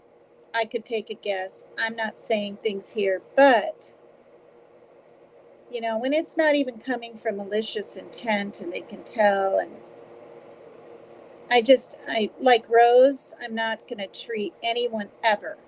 I don't care how bad they are in here. I don't care if they come in and literally call me, I'll just say it, paper cunt Tina. I've been called that before.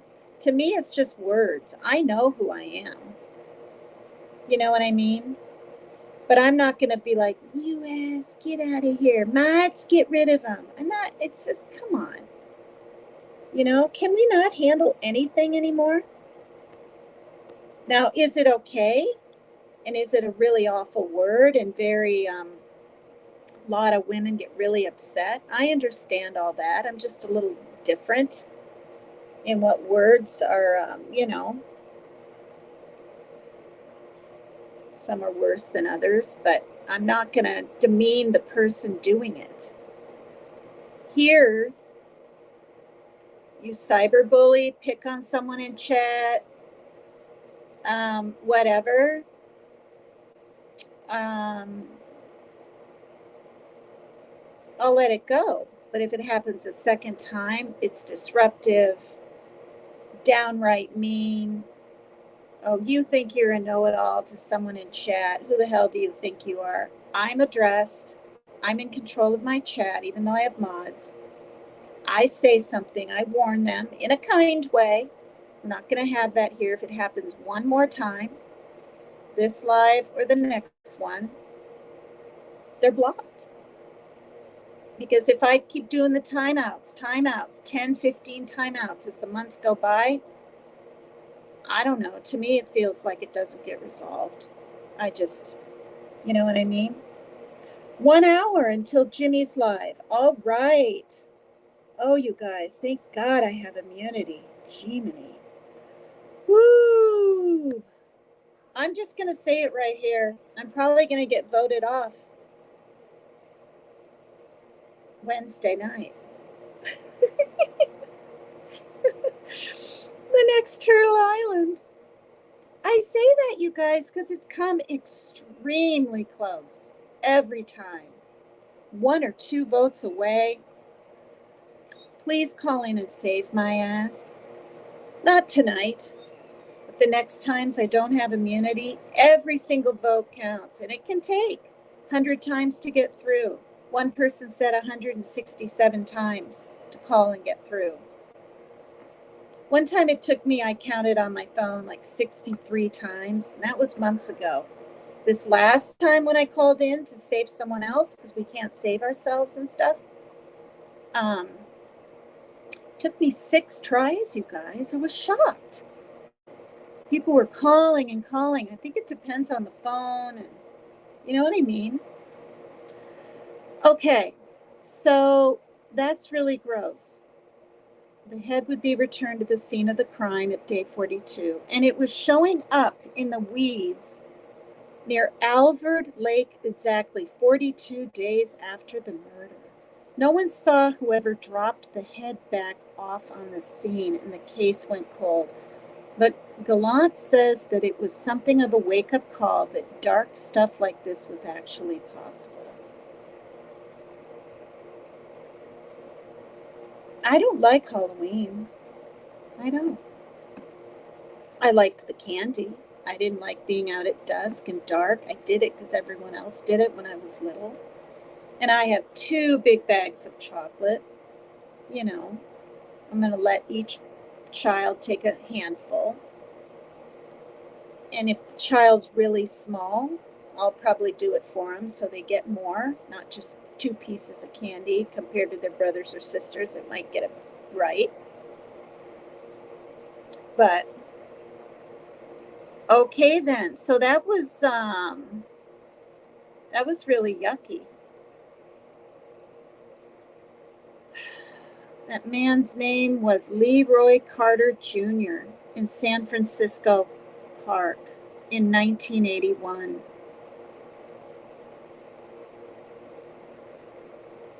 Because it's so gross or scary, Halloweenish, whatever I'm trying to say,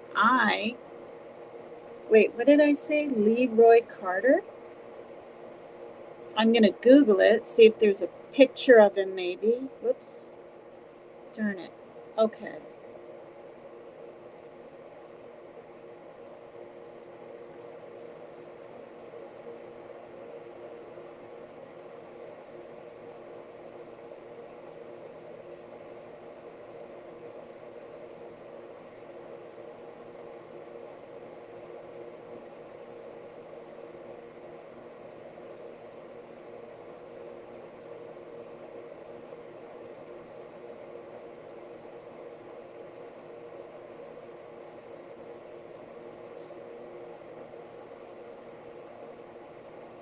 There it is. Oh, you guys, he was a homeless man. That's really sad. Hi, Miss Kitty. Hi. Hi, Pam C. Tree Baby Tennessee. See, this is why I stop and go back to my chat a lot, because literally every 5 minutes or something, there's, some new names, new people, new faces, new friends hopping in here. Hi, Irish Badass. Gee, you guys. Okay, so, oh, you guys, he was later identified as a Vietnam veteran with a, okay, I knew there was going to be some more on this.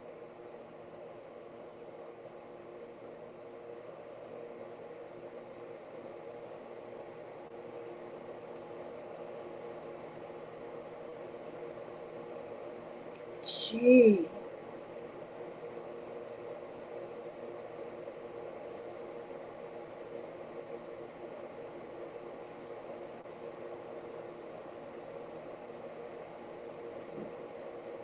Darn. Happened. Great. Oh, okay. So what I'll do then is I'm going to go another 25 minutes, and then it'll be a half hour before Turtle Island. And oh, you're still blocked on his phone. Oh my God. Oh, are you talking about, you're talking to Three Dot?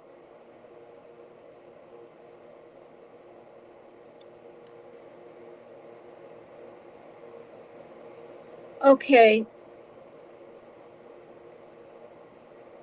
See, this is what I'll do. I'll look into things now and then.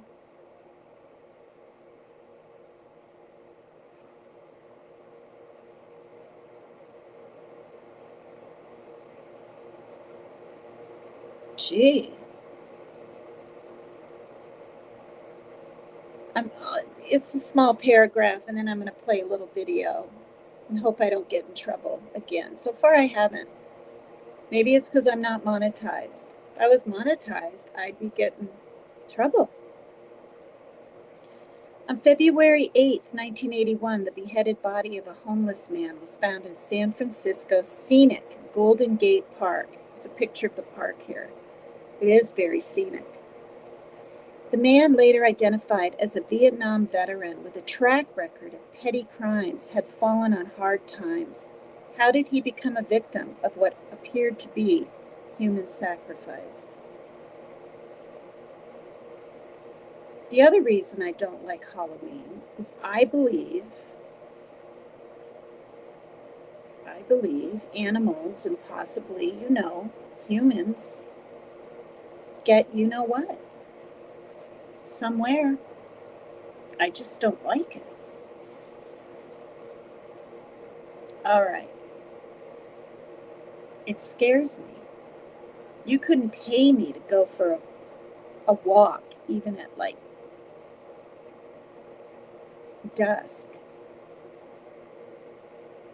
Okay, here we go. I'm going to turn it off. Try to get some air this way. Oops. Get the comment off the screen. I'm getting a tad better. I'm noticing it like within 5 minutes, 10 minutes, not 15 or 20 later. Oh, dear. Okay. All right, you guys. Leroy Carter Jr. Hey, Cricket customers, Oh, Max with ads is included with your Cricket $60 unlimited plan at no additional cost. This? Max is the streaming platform where you can watch Scoob, Meg 2 The Trench, The Nightmare They're on Elm not Street even Collection, showing and anything, so you much more. guys. They're not showing a commercial. They're not showing anything. To experience Max on all your favorite devices. We've never seen this before. Max, the one to watch for a good scream with Cricket. Phone plan streams in standard definition. Programming subject to change. See, they're not showing anything. They're not showing the commercial they're talking about. The unthinkable is happening. With all the recent media distractions, most folks never saw it coming. But a few did. Their guts told them something very wrong was going on. And now the headlines are proving them right. The people in charge keep telling you that everything's fine and to stop noticing. You know better. Folks are investing in emergency food storage, and you should too. My Patriot Supply, the nation's largest emergency preparedness company, are the ones you can trust. What's going on, you guys? MyPatriotSupply.com. Is the volume good? Best-selling 3-month emergency food kits. Each contains tasty breakfasts, lunches, and dinners, averaging over 2,000 calories per day. Get at least one for each family member. My Patriot Supply also I'm not even playing it. What's happening? For when the power goes out. I thought I was playing it. Water filters, heirloom seeds, and survival gear that may come in handy. What is that? Go to MyPatriotSupply.com today. Okay, let's see if he starts talking about the story. MyPatriotSupply.com. Sorry about this. Okay, what is that? Out of it.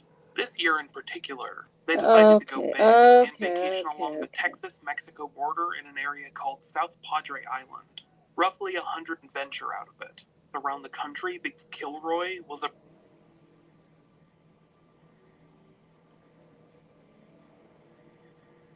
Heading into March of 1989, Mark Kilroy was a pretty average 21-year-old college student at the University of Texas.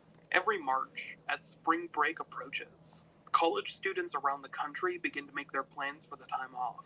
Some choose to stick close to home, while others, like Mark and his friends, decide to make an adventure out of it. This year in particular, they decided to go big and vacation along the Texas-Mexico border in an area called South Padre Island, roughly 185 miles south of Corpus Christi. For the first couple of nights, they decided to stick close to the place they were staying at, enjoying themselves along the beach and at some nearby bars. But that first Sunday, they decided to cross the U.S.-Mexico border and visit some foreign soil for an evening. They had such a good time that they decided to do the same thing the following night, March 13th, 1989. Several hours later, as everyone began stumbling back home, intoxicated no doubt, Mark's friends realized that he wasn't anywhere to be found. In the chaos and confusion of college students crossing the border, heading back to flop houses and rental homes, he had gotten separated from his friends. They simply had to assume that he would find his way back because in that day and age, there were no cell phones to call. Unfortunately, the friends of Mark Kilroy had assumed wrong. Okay, this is a different story. Mark had failed to show up or call any of them. But yet I hit this with that title. Local police. Mark Kilroy seemed to have disappeared straight into thin air. Sorry. His case struggled to gain any headway, especially when the tourists and spring breakers began leaving the area, taking away any potential information that they could share with law enforcement. Even Mark's friends began to return to their everyday lives, his absence leaving a void. Mark's case was featured on America's Most Wanted, where it gained international recognition, but his case would remain rudderless until the following month. On April 1st, 1989, south of the Mexican border, a vehicle blew through a routine traffic checkpoint. Police followed the vehicle to its destination, a ranch house out in Santa Elena. Police detained the driver and conducted a compulsory search of the home. There, they found a large amount of illegal narcotics, as well as items which, they believed, were occult in nature. A few days later, police returned to the ranch house and conducted a more thorough scan. They believed that the home might have been used for drug dealing and arrested everyone that was present. Not only the people living on the property, but the people that worked the farm as well. While questioning everyone involved, a farmhand confessed that he had seen the missing college student on the ranch, a young man he later identified as Mark Kilroy. Obviously, this intrigued investigators, who had grown perplexed over the disappearance of the American college student. Further interrogations yielded even more answers, albeit terrifying answers. One of the other people that law enforcement had detained story told is after this investigators one. that they were part of a drug-dealing cult, which had sacrificed Mark Kilroy during one of their rituals. Oof. He had been one of their most recent victims, Oh but my he was gosh, most you guys. definitely not their first. The cult, this detainee claimed, was led by a young man named Adolfo Constanzo. Constanzo was just 26 years old, a charismatic young man that his followers had nicknamed the Godfather. He had grown up in a mixed religious household, with one parent practicing Catholicism and the other voodoo. Because of this, he had grown up with a warped sense of spirituality and religion, which continued to evolve and mix during his adolescence. When he began dealing drugs in his teenage years, Constanzo began to incorporate his skewed religious beliefs, which derived heavily from Palo Mayombe, a religion that utilizes sacrificial offerings. Constanzo and his followers began making animal sacrifices to increase their luck. But as time went on and their business dealings got bigger and bigger, they decided that bigger risks were necessary. About a year before the death of Mark Kilroy, this group had purchased a home out in Santa Elena and began sacrificing humans. At first, they targeted victims who wouldn't be missed, primarily the homeless and the nameless. But then the decision was made to go after someone with a quote-unquote good brain, as some followers would later describe. In particular, a good-looking, educated American, Mark Kilroy. Mark had been singled out by Constanzo and his followers as he walked towards the border late at night. They pulled up in a truck and asked him if he wanted a ride home, and when he got close enough, two men jumped out and threw him into the vehicle. Because of his size and athleticism, Mark was actually able to break free and escape, but another vehicle was waiting to stop him and complete the kidnapping. Taking 21-year-old Mark Kilroy back to the ranch house, Constanzo and his followers proceeded to torture and dismember the young man for several hours. You can look up the details online, but to save you the misery, let me just say that it was rough. Approximately 12 hours after being kidnapped, Mark Kilroy was killed by Constanzo via machete, and several of his body parts were then harvested to complete the ritual. After his death, Mark Kilroy's remains were disposed of and buried along with the 15 or so other victims that Constanzo and his followers had sacrificed in the preceding months. Adolfo Constanzo and a handful of his followers managed to elude capture for several weeks, having been betrayed by some of their own following the drug bust of their ranch home. But the next month, May of 1989, found the rest of the group cornered in a Mexico City apartment. Constanzo prepared to go out shooting, but quickly ran out of ammunition and cowardly asked one of his followers to shoot him. His follower obliged, ending Adolfo Constanzo's life before he could face justice. The remaining members of Constanzo's group were arrested, charged, and eventually convicted for the murder of Mark Kilroy, among others. Some have since passed away, while others remain behind bars. The death of Mark Kilroy remains a tragic example of religion gone awry, spiritual beliefs distorted by eager psychopaths. And for many that bought into the satanic panic scare of the 1980s, it might have even felt like vindication, proof that their worst fears were becoming a reality. Despite the family and loved ones of Mark Kilroy receiving answers, they had to learn the horrible truth about Mark's final hours. Hours marked by pain and misery. However, at least they were able to give the young man's story some closure, and were able to rest easy knowing that the offenders would not hurt anyone else's son, brother, or friend. For other victims, those answers and that closure simply do not exist. This is the story of Leroy Carter Jr.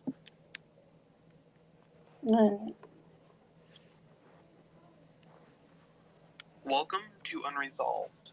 I am your host, Michael Whelan. Before I get started on today's episode, I just want to let you know how you can support the podcast and stay in touch. If you would like to help support Unresolved, you could head to patreon.com/unresolvedpod. There, you can get access to all kinds of cool perks, such as bonus episodes, commercial-free episodes, You guys and hear more. it good? I just recently had an awesome hour-long conversation with author Jesse P. Pollock about his new book, The Acid King, which was really interesting and a lot of fun. Check it out once again at patreon.com/unresolvedpod. So the one I was If you can't talking help about out is via next. Patreon, or even if you just don't feel like it, you can also help support the show by heading to iTunes or Apple Podcasts We're and part leaving of a Unresolved a 5-star rating. Chicken. Those was always kick ass and stuffed in are his always so body. appreciated. If you would like to learn more about the podcast, you can head to unresolved.me to learn more, or simply listen through to the close of this episode. Speaking of, at the end of today's episode, I'm Hi, going to Kelly. be playing a promo for my buddy Adam's show. He is the host of the show Point Blank, a True Crime Podcast, which has quickly become one of my favorites.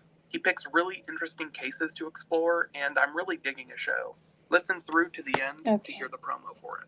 Anyhow, without any further ado, let's turn back the dial to the early 1980s. Darn it. I'm trying to stop this thing.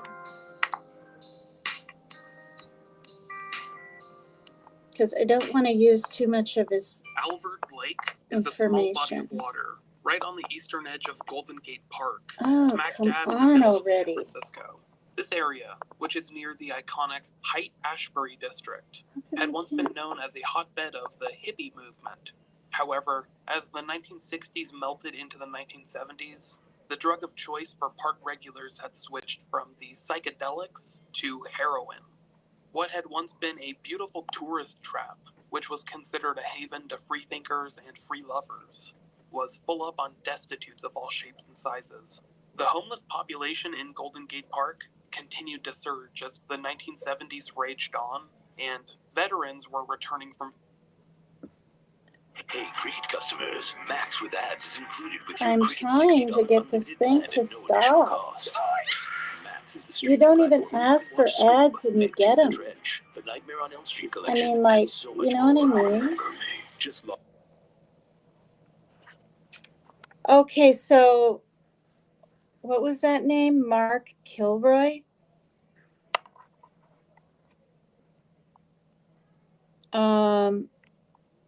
Was that what it was? Mark Kilroy?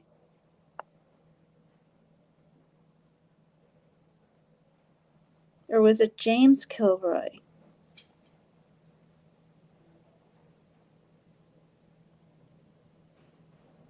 No, it was Mark.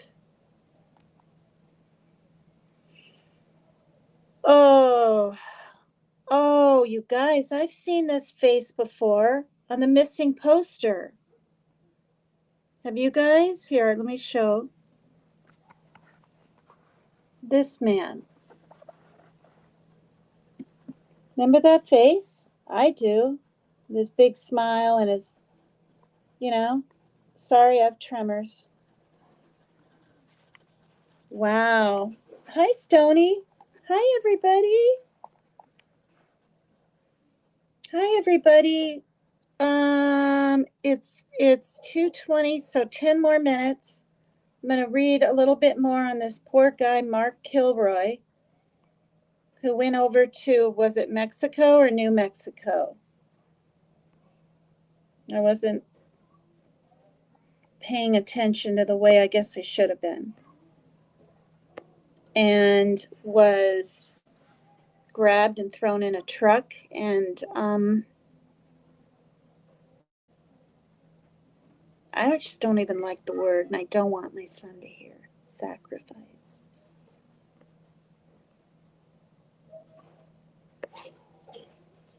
Ay, ay, ay. Oh, in Mexico. Okay, the guy just read things, but we didn't expect that story, or I didn't. I expected the other one. So, oh, you guys. Yikes.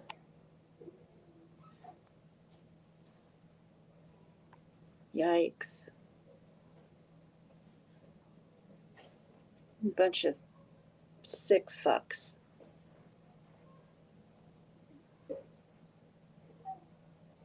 Oh, God. Okay, trigger warning. I'm just going to read this.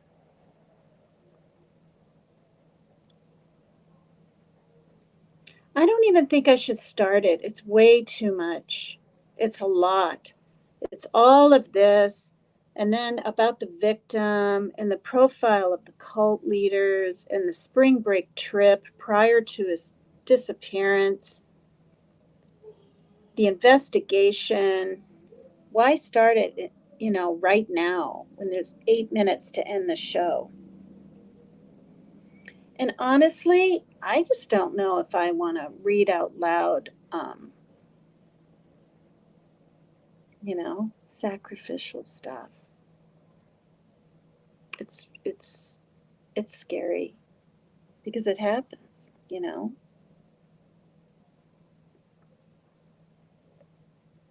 Stony, did you hear about this guy? The murder of Mark Kilroy? This is the picture of him.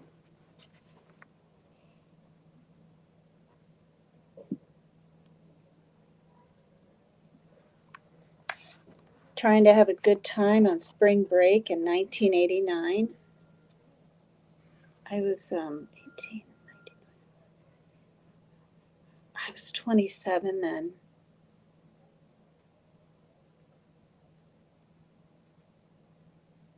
He was taken to a ranch and tortured, and I'm just going to say it.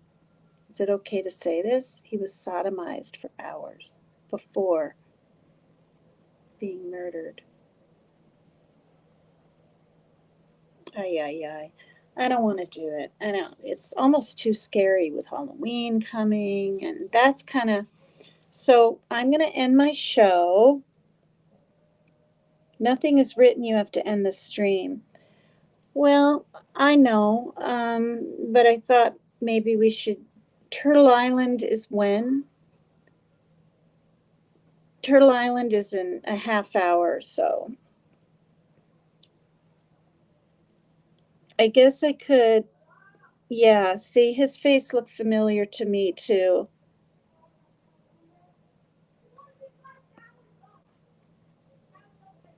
I mean, I can handle even movies with shooting and stuff, but torture, stabbings, that kind of stuff, I can't, you know.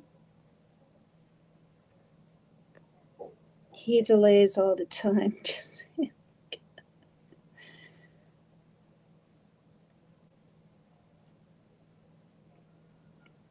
yeah, I'm not. It's way too graphic, and I just I've never heard about it, but I don't want to. So I'll go back to my little list of things that I was doing, and yeah.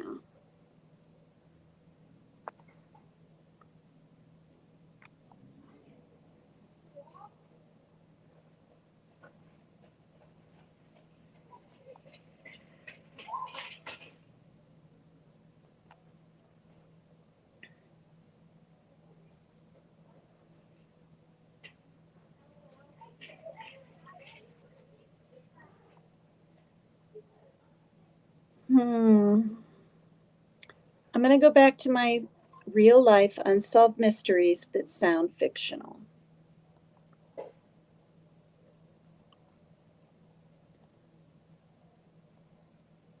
Which, when they're a little more unrelatable, meaning like way back and all this kind of stuff, they're not, they're still upsetting, but Okay. What was Diane Schuler thinking? That's the name of this one. I'll show you the picture.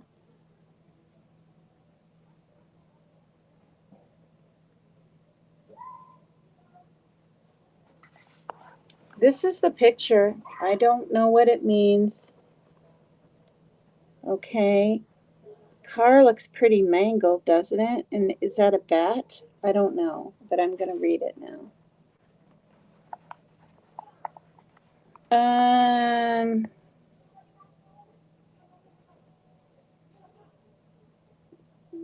Well, no, wasn't the ranch in Mexico?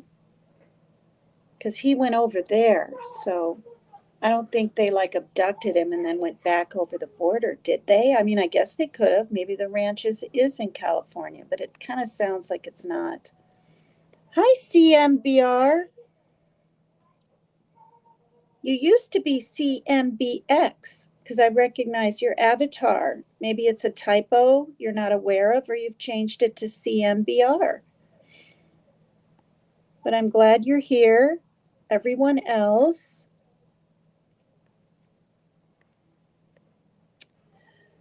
Okay. On July 26, 2009, Diane Schuler piled her 2 children and 3 nieces into a minivan, got in the driver's seat, and drove for 1.7 miles the wrong way down Taconic State Parkway. She collided head-on with an SUV containing 3 people. Everyone died, with the exception of Schuler's 5-year-old son, who was left with 2 broken arms, a broken leg, and no memory of the accident. Now I'm getting cold.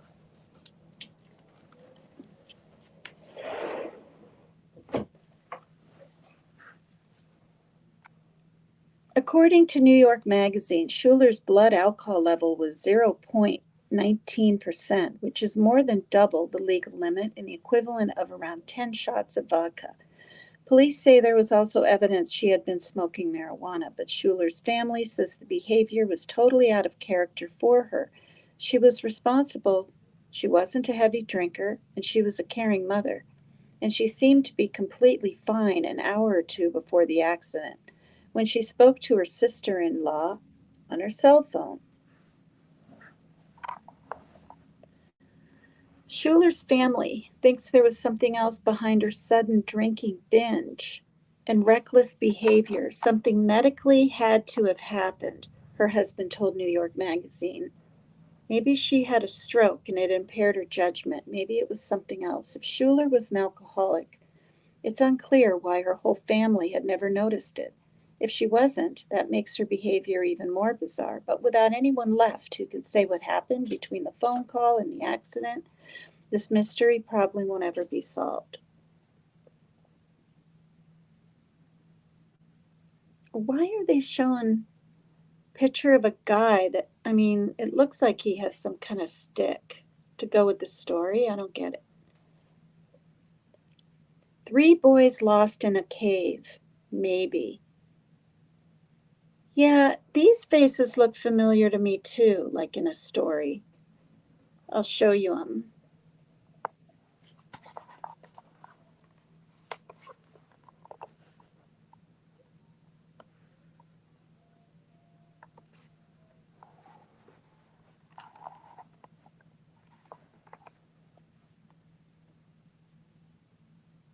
The ex was my, oh. Oh, it was? Okay.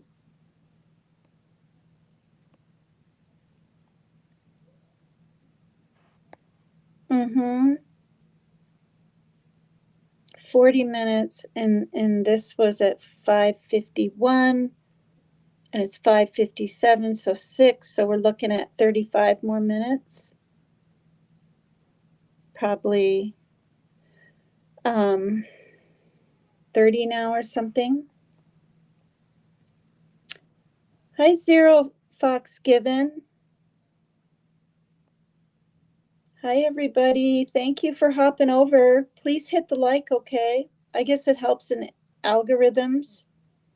What that is, I don't really know, but feel free to leave a comment. That helps in algorithms. When I started, I was 817, and then it came up, Lil Mama subscribed to my channel, so I think I'm 818. My goal is 850 for now.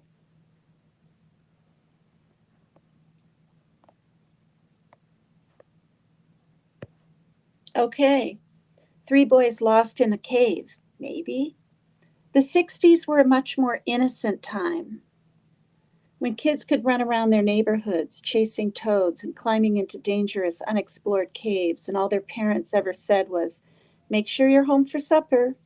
Billy and Joey Hoag, H-O-A-G, and their friend Craig Dowell were living every boy's dream. Their parents warned them against playing in caves, but the Hoag brothers were 2 of 11 siblings. Wow.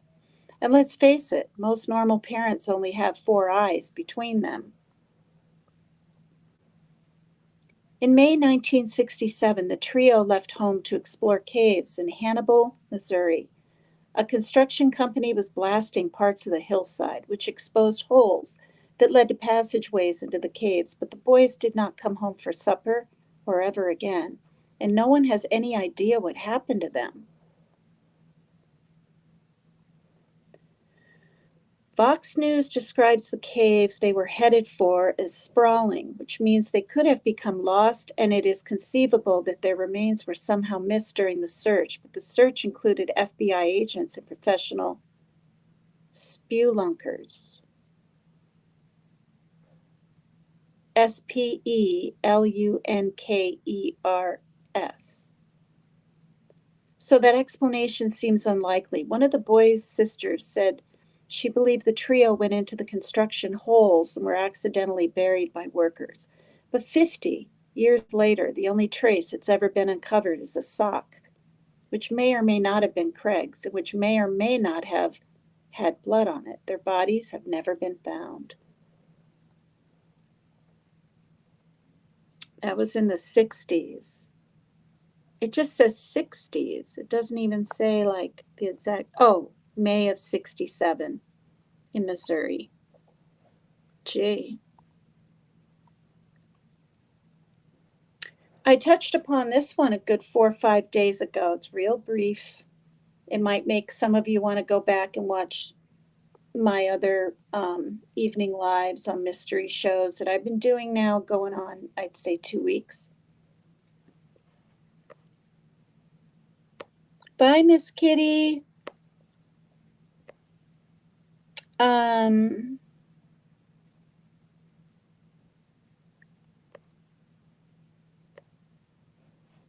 Thank you, my lovely mods. Thank you. Okay, the mystery man found on an Australian beach. He's called the Somerton Man, Somerton, that kind of Somerton. Maybe it's pronounced Somerton. It's in Australia. Okay. Somerton Man looked sort of bizarrely serene, like he'd been napping in the sand, and in a moment he was going to get up and walk home. He was dead. So that wasn't going to happen. He was dead, though, so that wasn't going to happen. It was 1948, and there were no missing persons reports that could explain the sudden appearance of the unidentified corpse on Somerton Beach in Australia. According to BuzzFeed, the man appeared strong and fit. There was no blood, no obvious injury, no signs of a struggle. An autopsy failed to pinpoint a cause of death. I'm going to read the rest, but I want to show this pretty picture so we can get into the vibe and aura of the story. That's beautiful, isn't it? Wow. Australia's got beautiful beaches and sunsets. Or was that sunrise? This could be sunrise. I'm thinking it's sunset, though I don't know.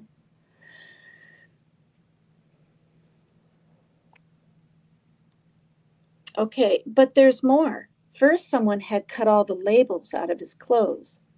There were unused bus and train tickets in his pockets. There was a scrap of paper in one pocket that read, Tamam Shud, or Shud, S-H-U-D, which is Persian for finished. The scrap had been cut from an 11th century book of poetry entitled The Rubaiyat of Omar. Chium, which someone had thrown through the open window of a local doctor's car. When police treated the book with iodine, they found 5 so far uninterpreted lines of code.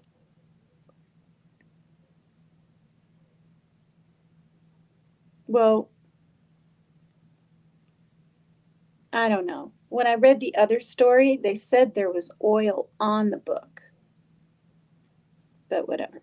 There was a phone number in the book, too. When police showed a plaster cast of the man's face to the woman the number belonged to, she reacted emotionally,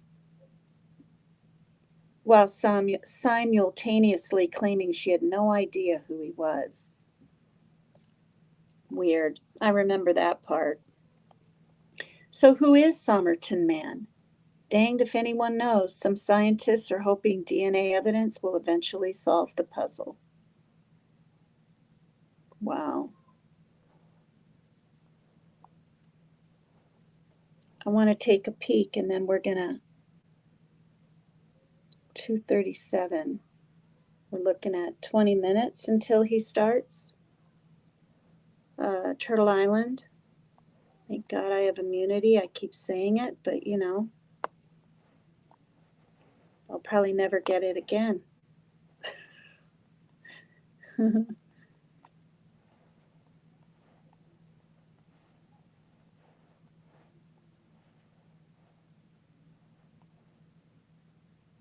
What? How can there be no matches found? Okay.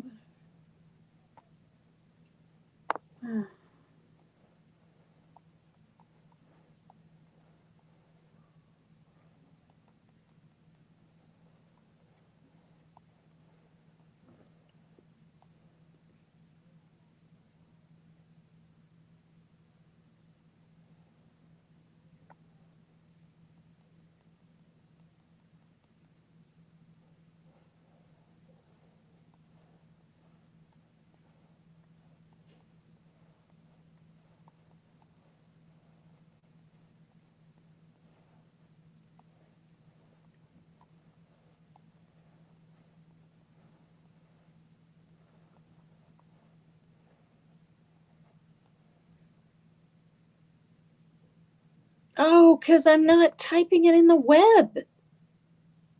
Oh, gall, you guys. What's wrong with me? I was typing it on another line where there was this magnifying glass, and it kept saying no matches found, no matches found. Oh, goodness sakes. Oh, it's a mold. It's a mold. I thought it was him with his...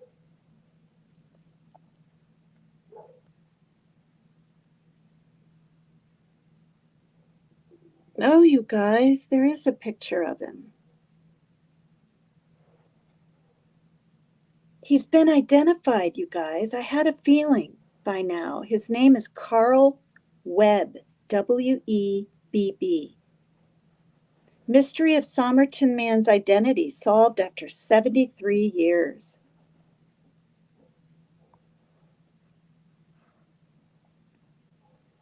All right. Trigger warning. It's him.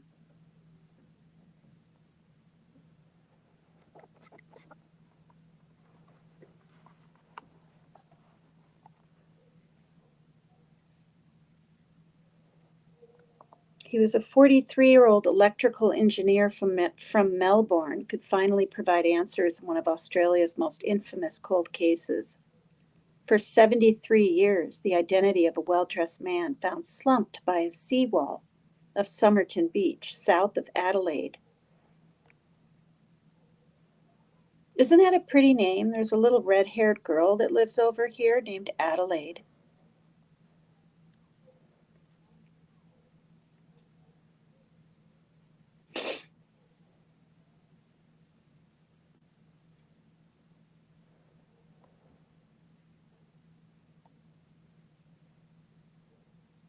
So the body was exhumed. It literally says, remains of mystery Somerton man exhumed 70 years after his death. How can he look that good, that picture we saw? Not that good, but you know what I mean? See, look. 70 years later, and you can look that put together, you guys?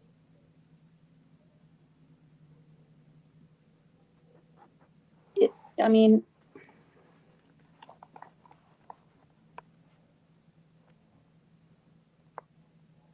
the doctor who carried out the autopsy at the time of the discovery believed the man had died from heart failure due to poisoning, and the coroner didn't rule out murder. Wow. He was found on December 1st, 1948.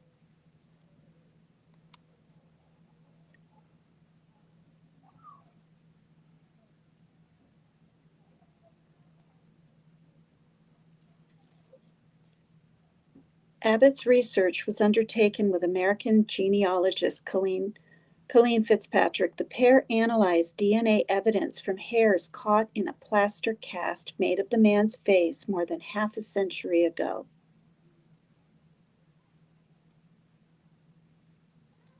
So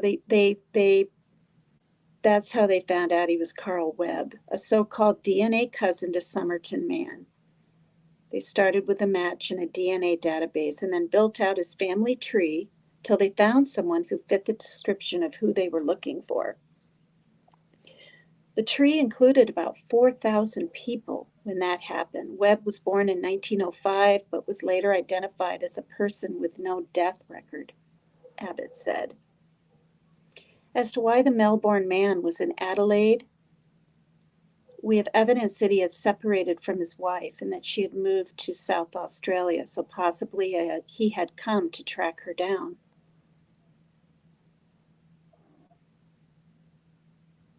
So people don't know for sure how he died. That's the mystery. They had all these grandiose ideas of him being Russian, American, European. I was convinced that he was from Europe, maybe a displaced person after the Second World War. But to find out that he's Australian from Victoria and that he died, and no one obviously noticed he was missing, or no one followed up with the police that he was missing, I find that particularly kind of tragic.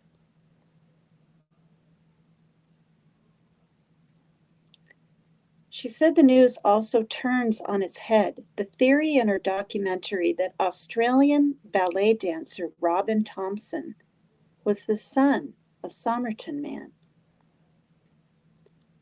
The links to Thompson go back to the scrap of paper with the Persian words for finished, found in the man's FOB pocket in his trousers. The phrase was identified as coming from the classic book of Persian poetry, Rubaiyat of Omar Khayyam. I don't know if I'm saying that right. The police had asked the public if anyone had a copy of the book with the last page missing, and a man came forward with the last page torn out. He said it had been thrown into the back of his car around the time of the incident.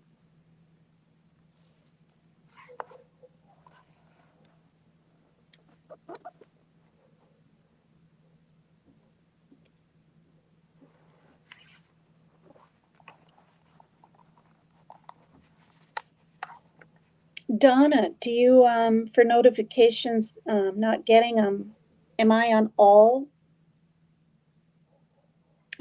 Because, you know, when you hit the notifications after you subscribe, you hit subscribe, it says notifications. Make sure all is on. Maybe that would make a difference. I don't know. The copy not only had its last page torn out, but also incoherent writing believed to be a code on its back cover. Billsborough says the theory that Somerton man was a Russian spy emerged in the 1970s at the time of the Cold War, particularly fueled by the writing in the copy of the Rubaiyat they interpreted as code. Also written on the back cover was the phone number of a young nurse, later identified by Abbott as Joe Thompson, who lived a 5-minute walk away from where the man was found dead. When Thompson was taken by authorities to visit a death mask of Somerton man's face. Wow, they make those? They make those, you guys? They exhume bodies and make a death mask? Okay, I didn't know. The taxidermist present, Paul Lawson, told ABC's Australian Story last year it was obvious she knew the man. Abbott had attempted to contact the Thompson family, but upon finding both Jo Thompson and her son Robin Thompson dead, sought expert opinion which showed biological links between Robin and the Somerton man, likely due to sharing the same rare dental and ear conditions on top of the muscular calves which helped Thompson become a professional dancer.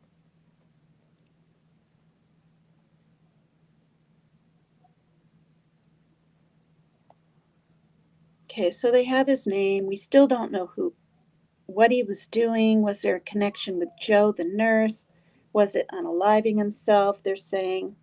My feeling has always been that it's been unaliving himself. That Rubaiyat was known as a kind of unaliving handbook. I mean, that's what this person says. Oh, I've already been on Trove to see if there's any presence of Charles Webb coming up in the old newspapers, just trying to put together a paper trail of who he was or might have been. Okay, you guys, I'm going to end on that note. What I want to show really quick is the, whatever it's called, the, okay, this is a picture of him. His face, trigger warning, exhumed, okay, because we just saw the side before, right? And this is like